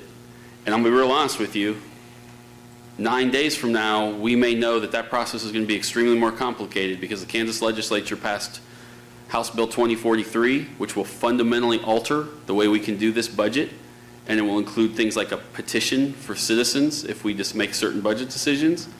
There's no guarantee she's going to veto that at this time. So I think we have to start operating until we know what the path is, that that's going to be the new law of the land. And we're going to need that meeting on August 25th if that is the case, to be quite honest with you. And so that's something we also are going to have to start having conversations about starting next week, if that law, if the governor does not veto that bill. Thank you. Yep. All right. Okay, I have a motion from Mayor Duncan and a second from Councilmember Ortiz.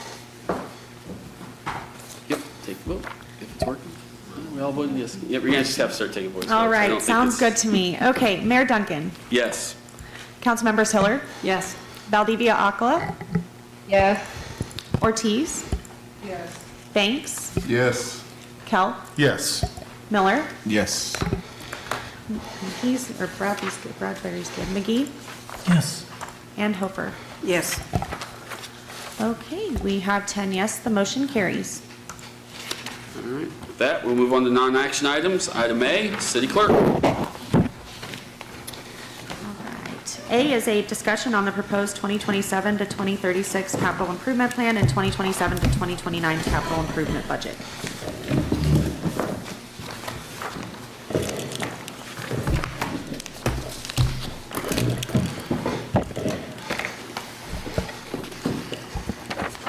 City Manager, sorry. Mayor and members of the governing body, Josh McInerney, our Deputy Director of Finance, and Jason Tryon, Director of Public Works, will lead us to this item tonight as we continue our CIP and CIB discussions. This evening will be focused on the citywide half-cent sales tax programs and projects that you'll find in those plans. With that, I'll turn it over to Josh and Jason. Good evening, Mayor, governing body. As the city manager said, we'll jump right into it tonight. We're going to talk about the citywide half-cent sales tax. So kind of segmenting this out by funding source. So what is our citywide half-cent sales tax? So that was a special use tax that was voted in for 10 years. And on your screens are the exclusive uses of that funding source. So it can be used on existing streets, gutters, curbs, sidewalks, alleys, and street lighting. There's the time frame for the sales tax. And then just to give you an idea of the policy decision at hand going forward is that fund usually brings around $20 million a year in 2025. Now, we have a huge unencumbered cash balance amount of about $25 million. And so how did we get to that such high fund balance? So back in COVID, there was a natural bubble of sales tax accumulation, but also at the same time, we thought sales tax was going to fall, so we reduced the number of projects we've done. So over the last 3 or 4 years, there was bubbles from 21 to 23. And so actively going forward, the goal is to spend that fund balance down to get more work out on those types of assets. So that's what Jason will get into a little bit later on the details of that.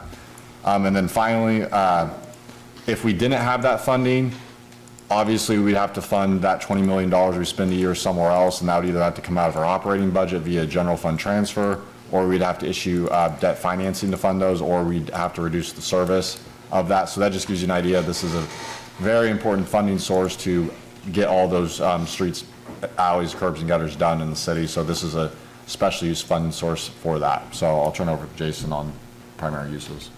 So just so everyone's aware, the citywide half-cent sales tax, that the primary use of that is for pavement preservation. The half-cent sales tax can only be used to repair, replace, or do preservation activities on existing assets. This does not build new assets. This only works on assets we already have. So the primary things that are done with this are things like full reconstruction, rehabilitation of a street, mill and overlay, ultra-thin bonded asphaltic surface, which is a thin layer, microsurfacing or crack sealing. Now, I can tell you that I could talk for hours about pavement preservation. I have done it before. I'm deciding not to do that right now, but I will say that at next Tuesday's Public Infrastructure Committee, we're going to have a much more in-depth conversation about how we do pavement preservation, how we make the decisions that we make, and when we choose what type of treatment on each type of surface. I'd invite anybody who wants to know more about that to watch that committee meeting and to ask any questions at that time. So pavement preservation methods, that's where we go out and look at a number of factors to determine what's the best way to make sure that street stays in the best condition it can. That's looking at our PCI, the traffic volume on that street, whether it's concrete or asphalt, how long that street's been in use, how long it's been since we've done a previous treatment method and what that treatment was. And also we will do core analysis where we actually look below the surface of the street and see if we have good base under that street. Each road is assessed and assigned a recommended treatment based on those above factors.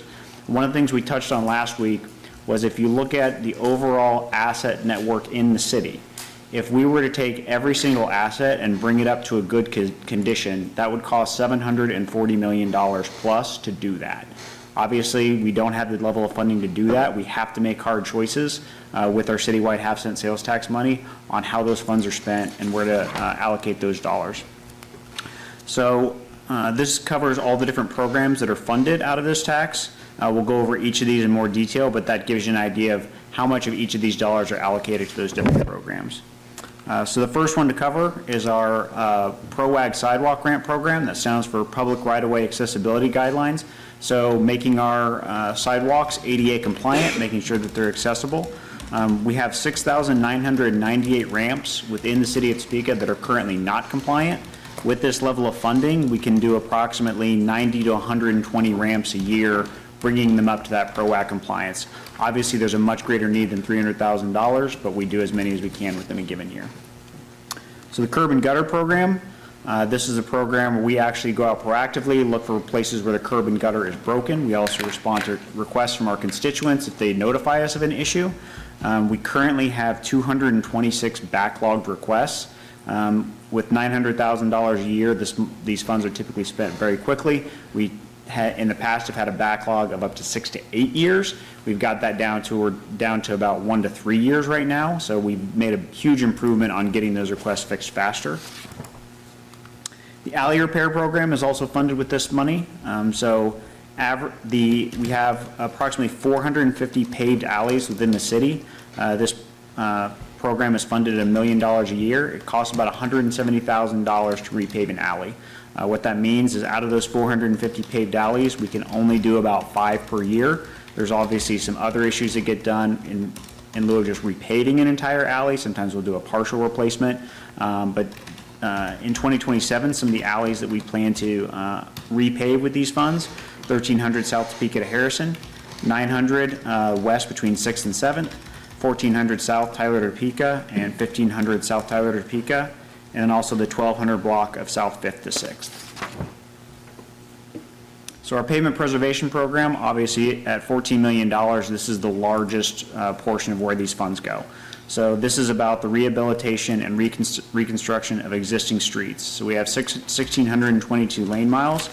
Costs on average about $250,000 to do a mill and overlay on a lane mile of pavement. That's one of the treatment methods that we use in this program a lot. We have some tentative projects listed here that we'll go into more detail on. So these are some of the projects that we've got. 37th Terrace, Southwest 10th Avenue, Gage to McVicker, 21st Street, Wanamaker Road to I-470, Southwest Wanamaker Road, 21st Street to Huntoon Street, and Southwest 6th Avenue. So those would all be examples where we're doing a partial rehabilitation of the street. We also have a street contract pavement preservation program. So this is where we look at the streets that have pavement condition index of good. So these would be streets that we're trying to keep in a good condition. We go throughout and we crack seal those streets in 1 year, and then we come back the next year and place a very thin surface on it called microsurfacing, or sometimes that UBAS or ultra thin bonded asphaltic surface that keeps those streets in a good condition, keeps the moisture off of them, keeps the sun off of them, and keeps the underlying street in a better condition longer. In 2027, we'll be doing crack sealing in the northwest quadrant of the city. So that's 21st Street and north, and Topeka Boulevard and west. And then we'll follow up the following year with doing crack sealing in the northwest part of the city. So we'll be be doing microsurfacing in the northeast quadrant of the city this year, and then following behind in 2028, doing that microsurfacing in the northwest quadrant of the city. And that's budgeted for $4 million. So we also have our sidewalk repair program that's funded out of these funds. This is commonly referred to as the 50-50 sidewalk program. If you have a sidewalk that is broken or damaged and need repair, you can apply for funds to have the city cover half the cost of that. For certain income qualified individuals, that will pay up to 100% as well. I encourage anyone, if you have an issue with your sidewalk, to reach out about whether or not you would qualify for that program and get part of those costs covered. So these funds also replace streetlights. There's $100,000 budgeted for that. Unfortunately, that only covers about 10 streetlights a year. A lot of the replacements that we're doing now are solar, if we can. If it's a good condition that limits the amount of installation costs, we don't have to run wires to it. But obviously, it has to be in a situation where it's going to get enough light throughout the day that we're confident that street line can illuminate all night long. So some of the major citywide half-cent sales tax projects that are currently in the CIB, we'll go into a little more detail on each of these projects. These would be projects that would be a little bit more invasive than just a simple rehabilitation. So South Kansas Avenue, 10th to 17th. So this would be, just 1 second. So this would be a mill and overlay, improving the medians on this section. reconstruction of the intersections at 10th and 17th. This is planned for 2028, but with design in 2027. This is a very wide roadway right now, so we're probably looking at a road diet in this situation, but we wouldn't have to acquire any additional right-of-way adjacent to the street. Another big project that's coming up, Southwest 29th Street, Burlingame Road to Topeka Boulevard. This will be curb replacement, some localized base patching, and then mill and overlay. So what we'll be doing there is taking off the top 2 inches of pavement, looking at the surface underneath, patching, doing some full depth replacements where necessary, and then after we've made those improvements, putting a new 2 inches of asphalt on top. Another big project, Southwest Topeka Boulevard, 29th Street to 38th Street. This will actually get started later this summer. So this is including mill and overlay, base patching, and select curb replacement. We'll also be upgrading the intersections at Southwest 29th and Southwest 37th, the traffic signals at those two intersections, and completely reconstructing the intersections at 29th Street and 37th Street with concrete. We'll have some minor right-of-way acquisition that's already taken place, and then, like I said, we're going to get started on that work later this summer, starting at 37th Street and then heading north. So 37th and Topeka Boulevard will be the first intersection that you'll see work taking place at. And then the next project, Southeast 21st Street, bridge repair over Butcher Creek in the Burlington North Santa Fe Railroad. So every 2 years, we do a biannual bridge inspection. That was done in 2025. It identified that there's some issues with this bridge that we need to take care of. Also, anyone who's driven over this area knows that the surface of the bridge itself is in need of some patching and replacement. And then we'll also be looking at the drive approaches to the bridge as well, because we have some pretty uneven pavement as you come on and off this bridge that we'll take care of as part of this project. So with that, that's a quick overview of the citywide half-cent sales tax, and I'd be happy to answer any questions. Questions or comments from the governing body? Councilmember Kell.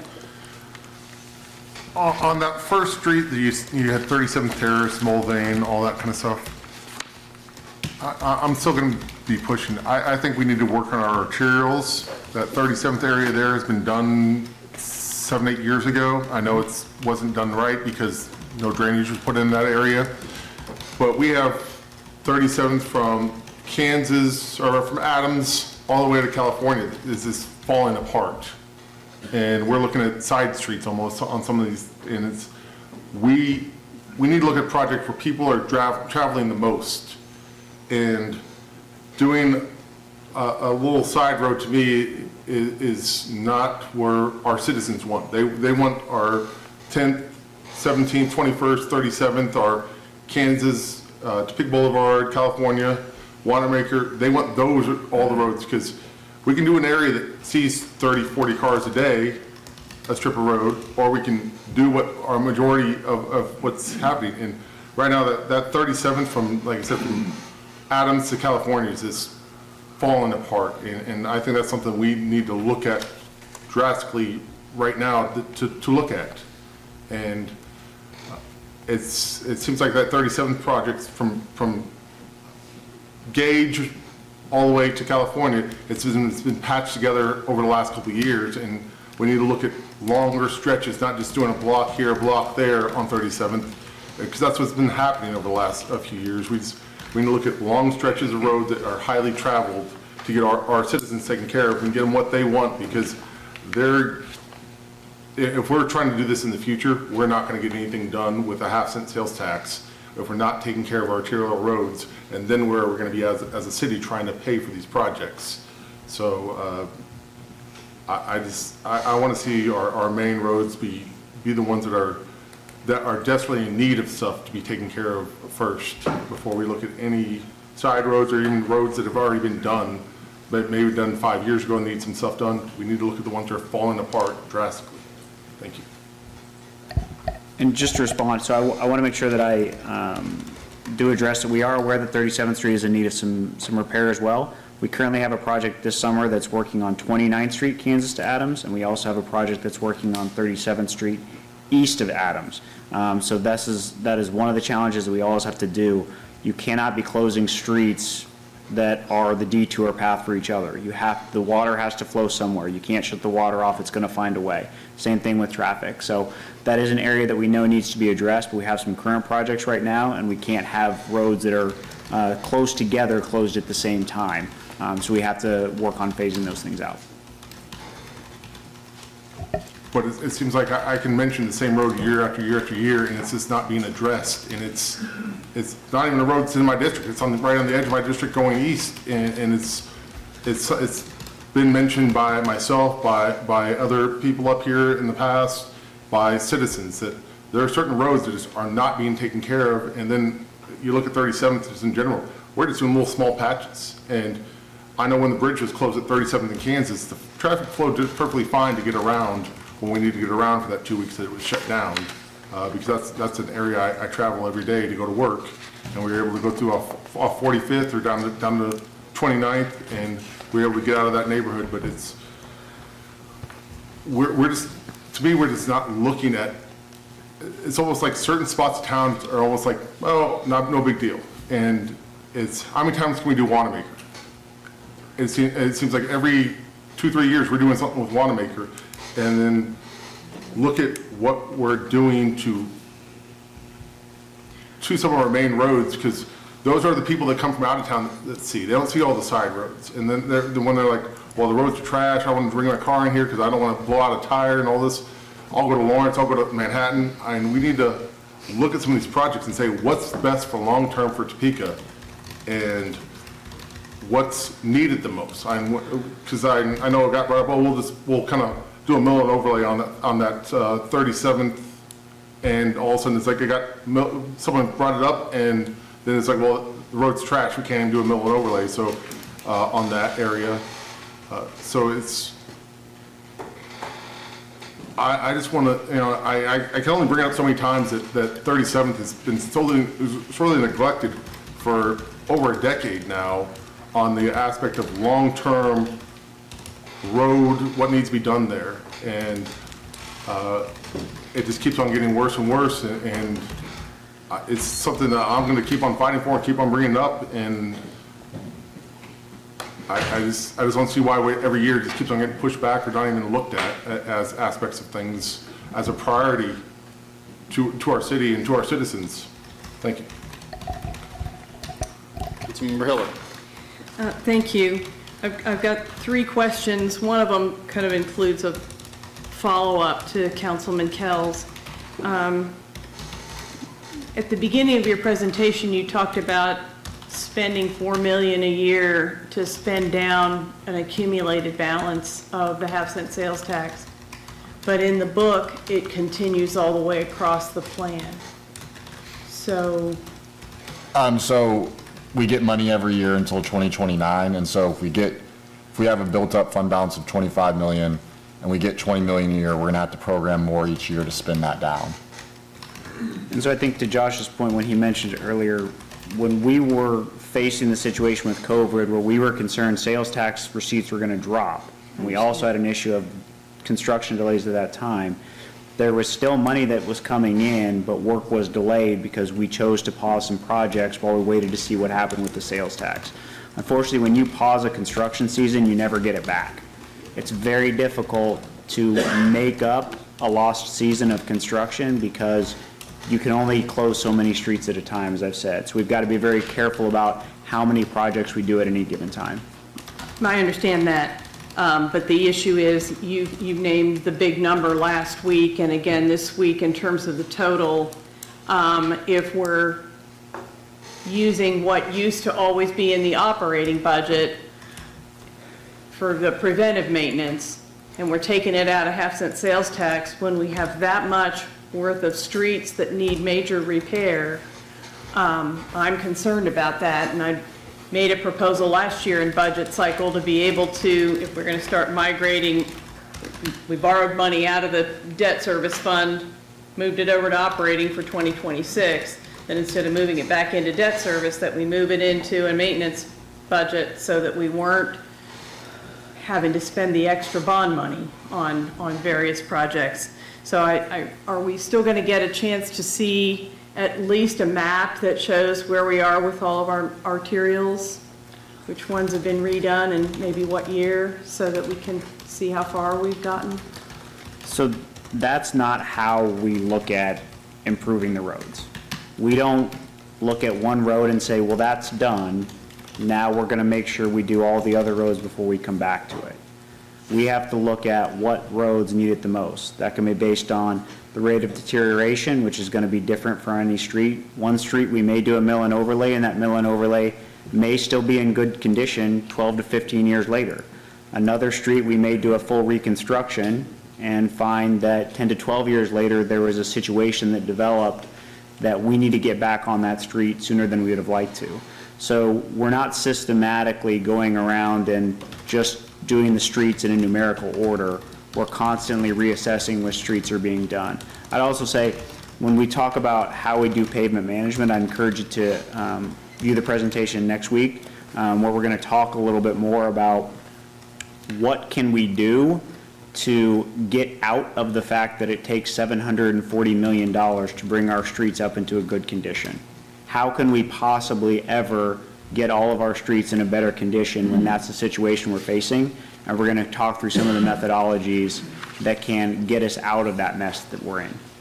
Thank you. I still think it would help all of us because it is so huge and so complex. As Councilman Kell, for instance, was able to describe the ones he drives on all the time to see if they were done before or not, or if they've not been done yet since we started the first half-cent sales tax program now going on 20 years ago. I think rather than some long, long list and a PCI measure and whether it was a mill and overlay or a full rebuild, it at least could help us have a picture no matter how long we've been around. So I would respectfully request, at first I think I just asked Josh for an accounting of it and realized that maybe a map would be easier and accomplish what I had in mind, just for us to all have a shared snapshot of where we are on those major streets. And even if shading, we began to start earlier than we'd planned, and I understand that, of going through residential neighborhoods and doing the mill and overlays and patching and so on, just so we see what kind of coverage we've made. But we have a PCI map, right, We do. that shows all of that data for all of our streets, regardless if it was, milled and overlaid like 20 years ago, or if it was milled and overlaid like 5 years ago. The condition's going to tell us where it's at. So, I mean... Well, you've heard the request. I just think it would be really helpful. I mean, one of the things we talked about 2 weeks ago was 10th Street, which got mill and overlaid, but because underneath didn't get done, it's fallen apart underneath, and now we're debating whether a mill and overlay is a good idea for a next round, and so... Yeah, and again, I think your request is good, but to the councilman's point, if we go just based upon, hey, like we did a street 5 years ago, then it could be like, okay, well, we did a street 5 years ago, so you could maybe try to make the assumption that it's still in good condition. But if for whatever reason it wasn't done properly or whatnot, the PCI is going to tell you, the PCI is going to give you basically a more in-depth understanding of the condition of each of the streets. If that would be the best, I just think it would help us all have some context Yes, and be ma'am. able to look at this. Thank you. I remain concerned, and if next week's presentation resolves it, of moving $4 million a year out of the major reconstruction queue into prevention. Obviously, we want to go ahead and do microsurfacing promptly, so we're maintaining what we've got and doing just mill and overlay where the street doesn't get that much travel or the underlayment is in good shape. I get all that. But I worry about taking $4 million out of that rebuild queue. In the piece that you've got up, well, I think you switched the slide, but where you were talking about the major, what do they call them? The full pavement reconstruction redos. Anyhow, it said I-70.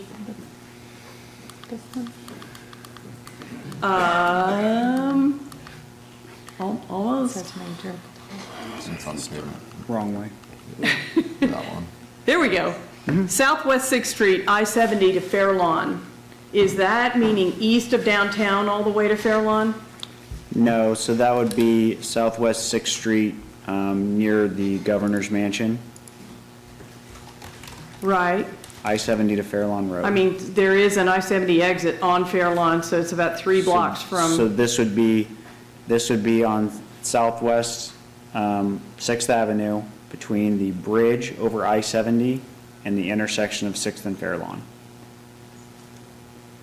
so, So if you're at 6th and Fairlawn and you head west, you then pass over I-70 again. This would be from that bridge, from the bridge over I-70 east on 6th Street to the intersection of 6th and Fairlawn. so this is still not addressing 6th Street then? So 6th Street is currently under construction on Golden from Rice Road. That's a project that's currently underway. I understand that, but I mean, it's a mess from McVicker/Oakley all the way out to Fairlawn. So there is a project that is proposed for 2028 that is addressing Southwest 6th Avenue from Oakley to McVicker. So that is one of the projects Okay. that's scheduled for 2028. Tonight, I was just covering the 2027 projects, but we have those future years programmed out as well, all subject to change. Reality bats last, and we have to reevaluate each year which streets are the biggest priority. Okay, well, when I saw the I-70 to Certainly. Fairlawn, I thought if that's all the way across town, that is not enough money.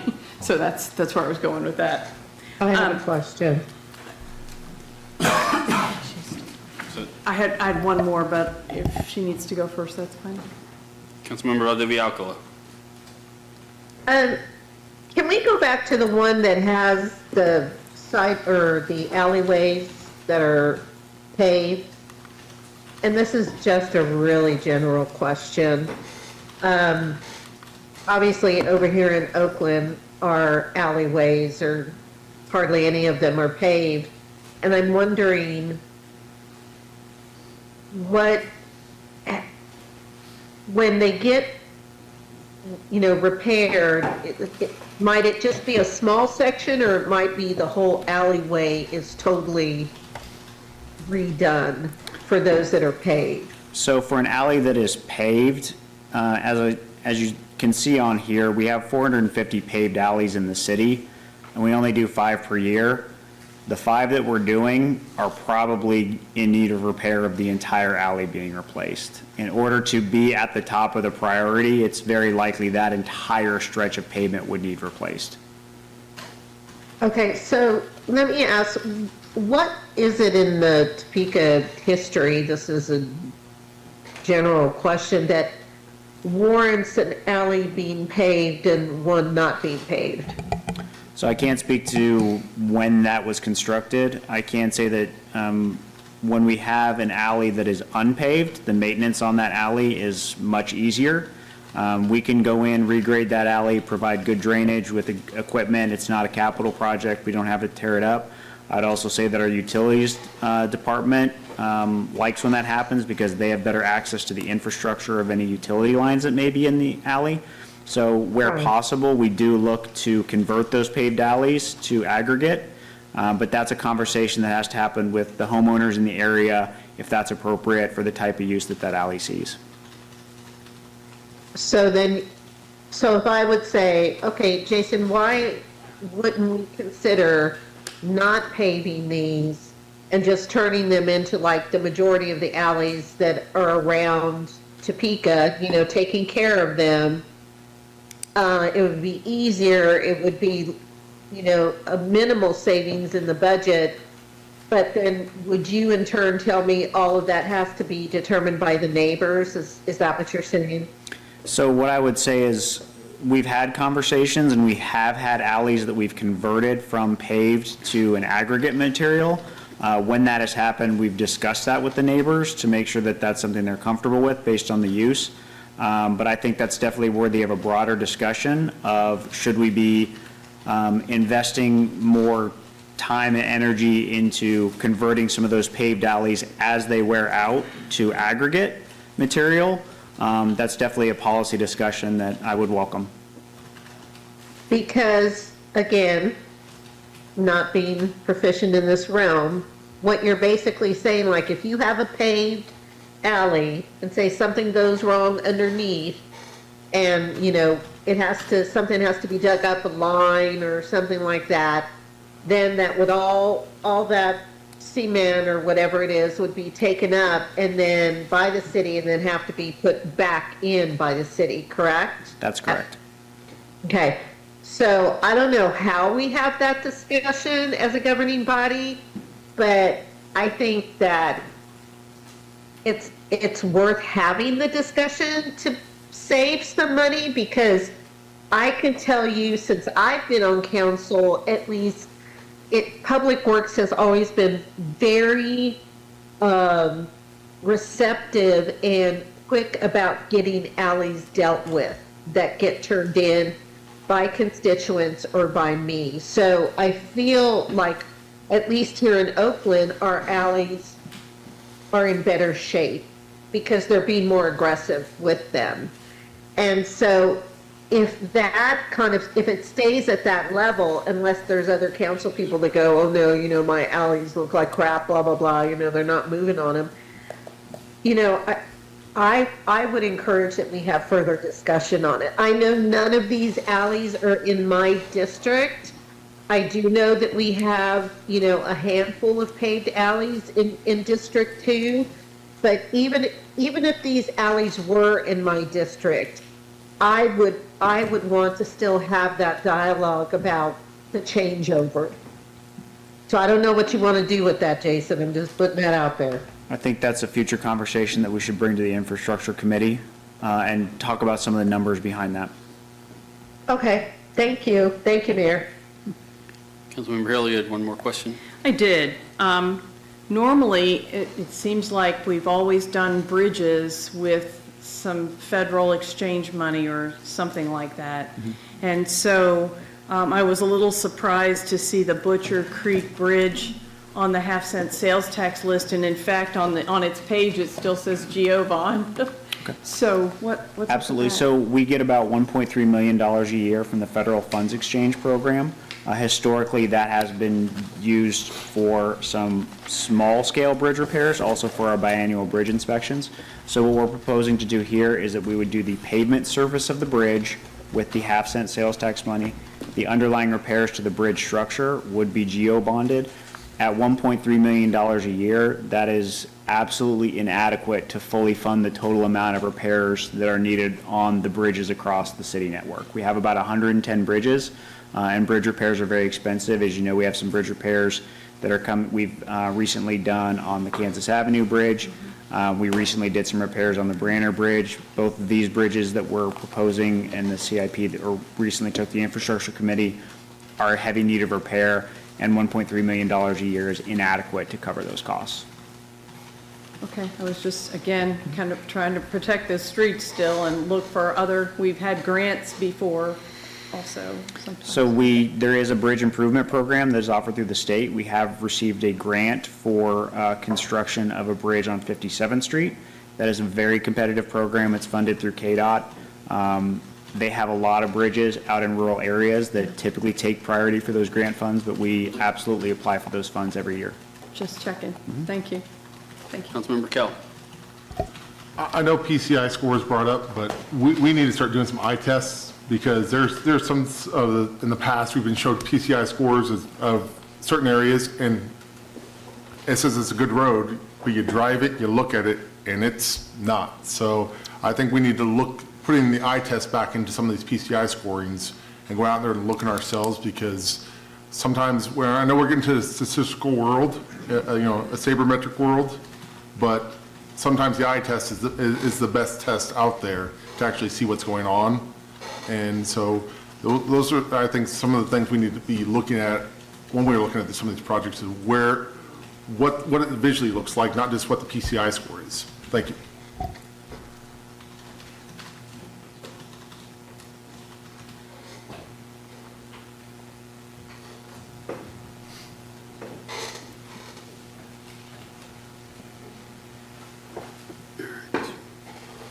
Any other questions or comments? All right.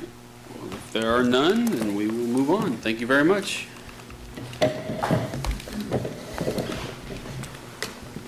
We will now move on to public comment. First up, I have Mr. Steve Vogel. Pardon? Yeah, we'll do that. Well, after Steve.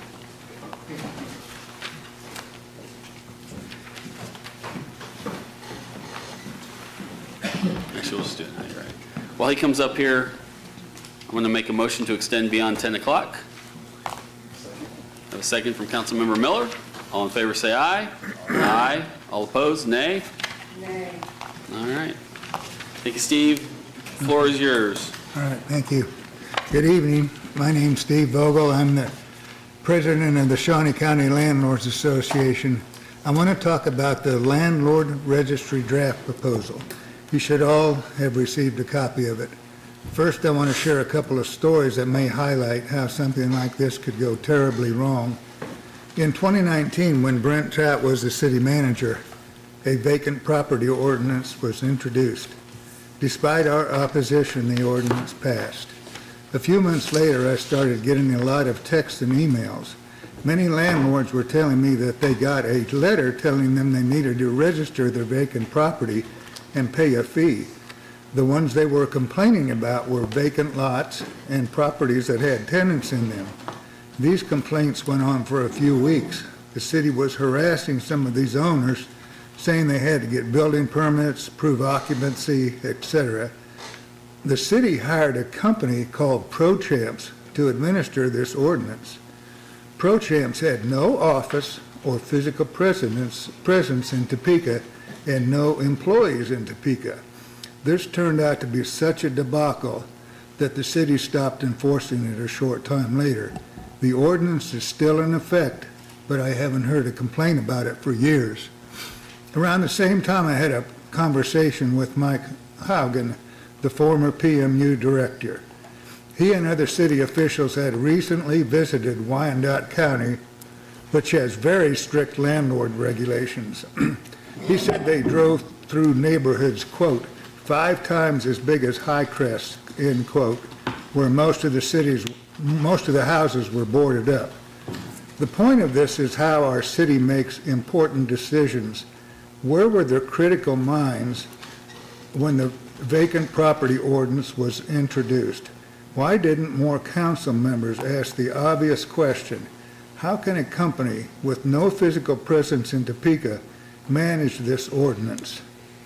Also, why didn't the authors of the landlord registry include any possible risks of their proposal, one of which is discouraging investment in vacant properties? I think anyone who is writing any kind of proposal should actively seek out dissenting opinions. Check your theory against critics, see if it will hold up. What I know from the landlord registry proposals is that Cedar Rapids, Minneapolis, and some other cities have landlord registries. I don't know how they are working. I think the people working on this proposal should do a deep dive and find out how it is working. Is it really reducing the number of substandard properties? Has the number of vacant properties changed? Have any landlords had their licenses revoked? If no, why? If yes, were their tenants displaced? If so, what happened next? Talk to critics as well as supporters of the registry. I have been consistent in my criticism of the city's approach to code enforcement. What they are doing isn't effective in curbing the behavior of the serial violators. If the landlord registry becomes law, is there any reason to believe the city will do a better job of enforcement? Will the city really levy the substantial fines that are in the proposal? What will happen if the landlord doesn't pay? Is the city really willing to revoke a landlord's license and displace their tenants? Could I have 2 more minutes, please? Sure. Any opposition? Go ahead. Okay. Here are some of the programs the city will have to administer in their proposal. Keeping track of all landlord registrations, sending out invoices, administering a landlord training course, in the first phase doing inspections on 10,000 units in multifamily properties and keeping track of all the results. This proposal says that should only require 2 additional inspectors.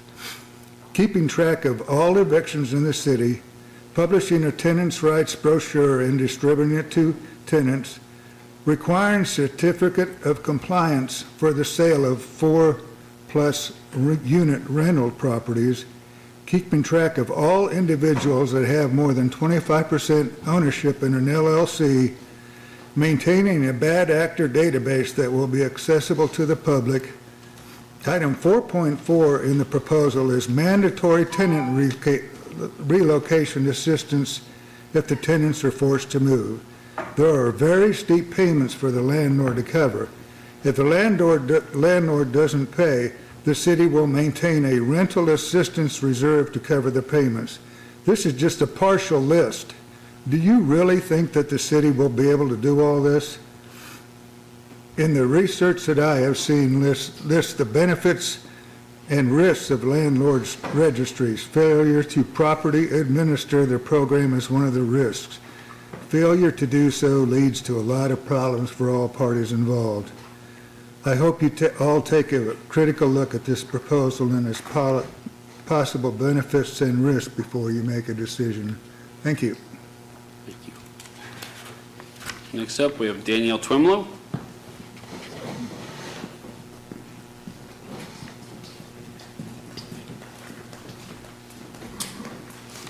Good evening. I do want to quickly make a comment about a presentation earlier before my prepared statements, just to follow up on the statement of the fact that we don't have overarching state or federal laws or regulations to look at when we're talking about standards for remediation services, and I think that that is absolutely the reason why that it is so important to use professional standards to have some sort of baseline. So if we don't have an overarching regulatory entity that is making sure that employees are safe, then I think it's even that much more important that there are standards used across the country by professionals where they have certification on evidence-based practices. So I do want to follow up and make that point. But tonight I want to address the ongoing discussion regarding the core request, and more importantly, what that situation reveals about our transparency, oversight, and stewardship of our taxpayer dollars. First, I want to be very clear that this has never been about creating conflict. This has always been about accountability, which should be a priority for everyone, especially in the midst of a budget crisis.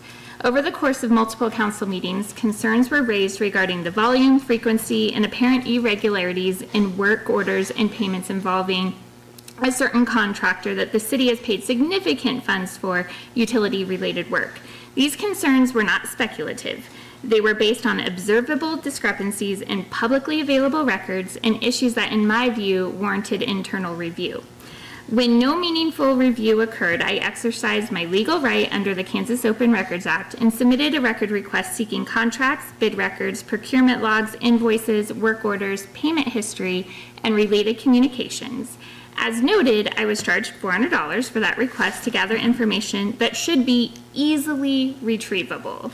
There were 0 pieces of paper provided. All of this information was provided digitally.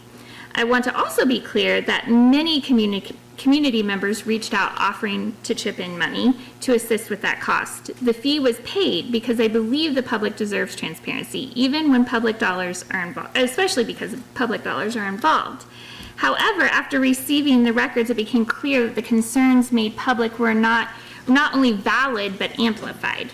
So half of the files that were sent were duplicate files. So they were already included in the other set of documents. Spreadsheets appear to have been created specifically for the request because they contained so many errors, not only spelling employee names 5 different ways throughout the document, but included information about other companies. Documents provided by the city and then on the website in some cases contain different dates and numbers on each one, providing very different references for the same job. So the key is that we need more efficiency in order to make sure that the work that we're doing makes sense, is getting paid for in the way that we say we're paying for it, and so that it isn't taking such an astronomical amount of time to be able to retrieve documents and accountability measures that should just be digital or they're readily available. So I want to make sure that we are looking at ways to streamline these processes, do a deeper dive into what is currently happening and how we can better make changes to the process. So when there are not sufficient internal controls, we should never be depending on other people bringing it up this many times, especially when we're looking at ways to be cost effective within our community and government. So at the very least, I would suggest, and this is 5 seconds, that we look deeper into the Citizen Government Committee's recommendations of an auditor that is reviewing the way that we do business. Thank you. Thank you. With that, we will move on to announcements. City Clerk. Okay, just to provide a quick overview of the April 21st agenda, we have 2 proclamations, a presentation for the Topeka Sustainability Advisory Board. We have 2 noise exceptions on the consent agenda, as well as 3 special event resolutions and the ordinance for the sanitary sewer rehabilitation project eminent domain. On the action items, we have the ordinance for the Kalupi Investments LLC, zoning ordinance, and then we also have the resolution setting the June 2nd public hearing date for Windward Estates, RHID. We also have a public hearing and ordinance for Capital City Townhomes Redevelopment TIF District. And then to follow with that, we have the resolution for the NRP Standard Plus 20 rebate. And then we will also have the development agreement for the Capital City Townhomes Redevelopment Neighborhood, NRP. And then for the non-action items, we have the discussion for the 2027 to 2036 CIP and 2027 to 2029 CIB. And that is all that I have. Thank you. City Manager. Thank you, Mayor. Just wanted to announce and invite the public out to meet our Topeka Police Department recruit class 70, our 6 recruits that are in the current academy. As Chief Vallejo started last year, he's providing the opportunity to the community to come and meet our new recruits. This next event will be Thursday, April 16th from 3 to 5 at West Ridge Mall Food Court at 1801 Southwest Wanamaker. That's all I have, Mayor. Thank you. Thank you. Councilmember Miller. Nothing from me, sir. I want to go home. We have an executive session after this. Councilmember Bradbury. Nothing. Councilmember McGee.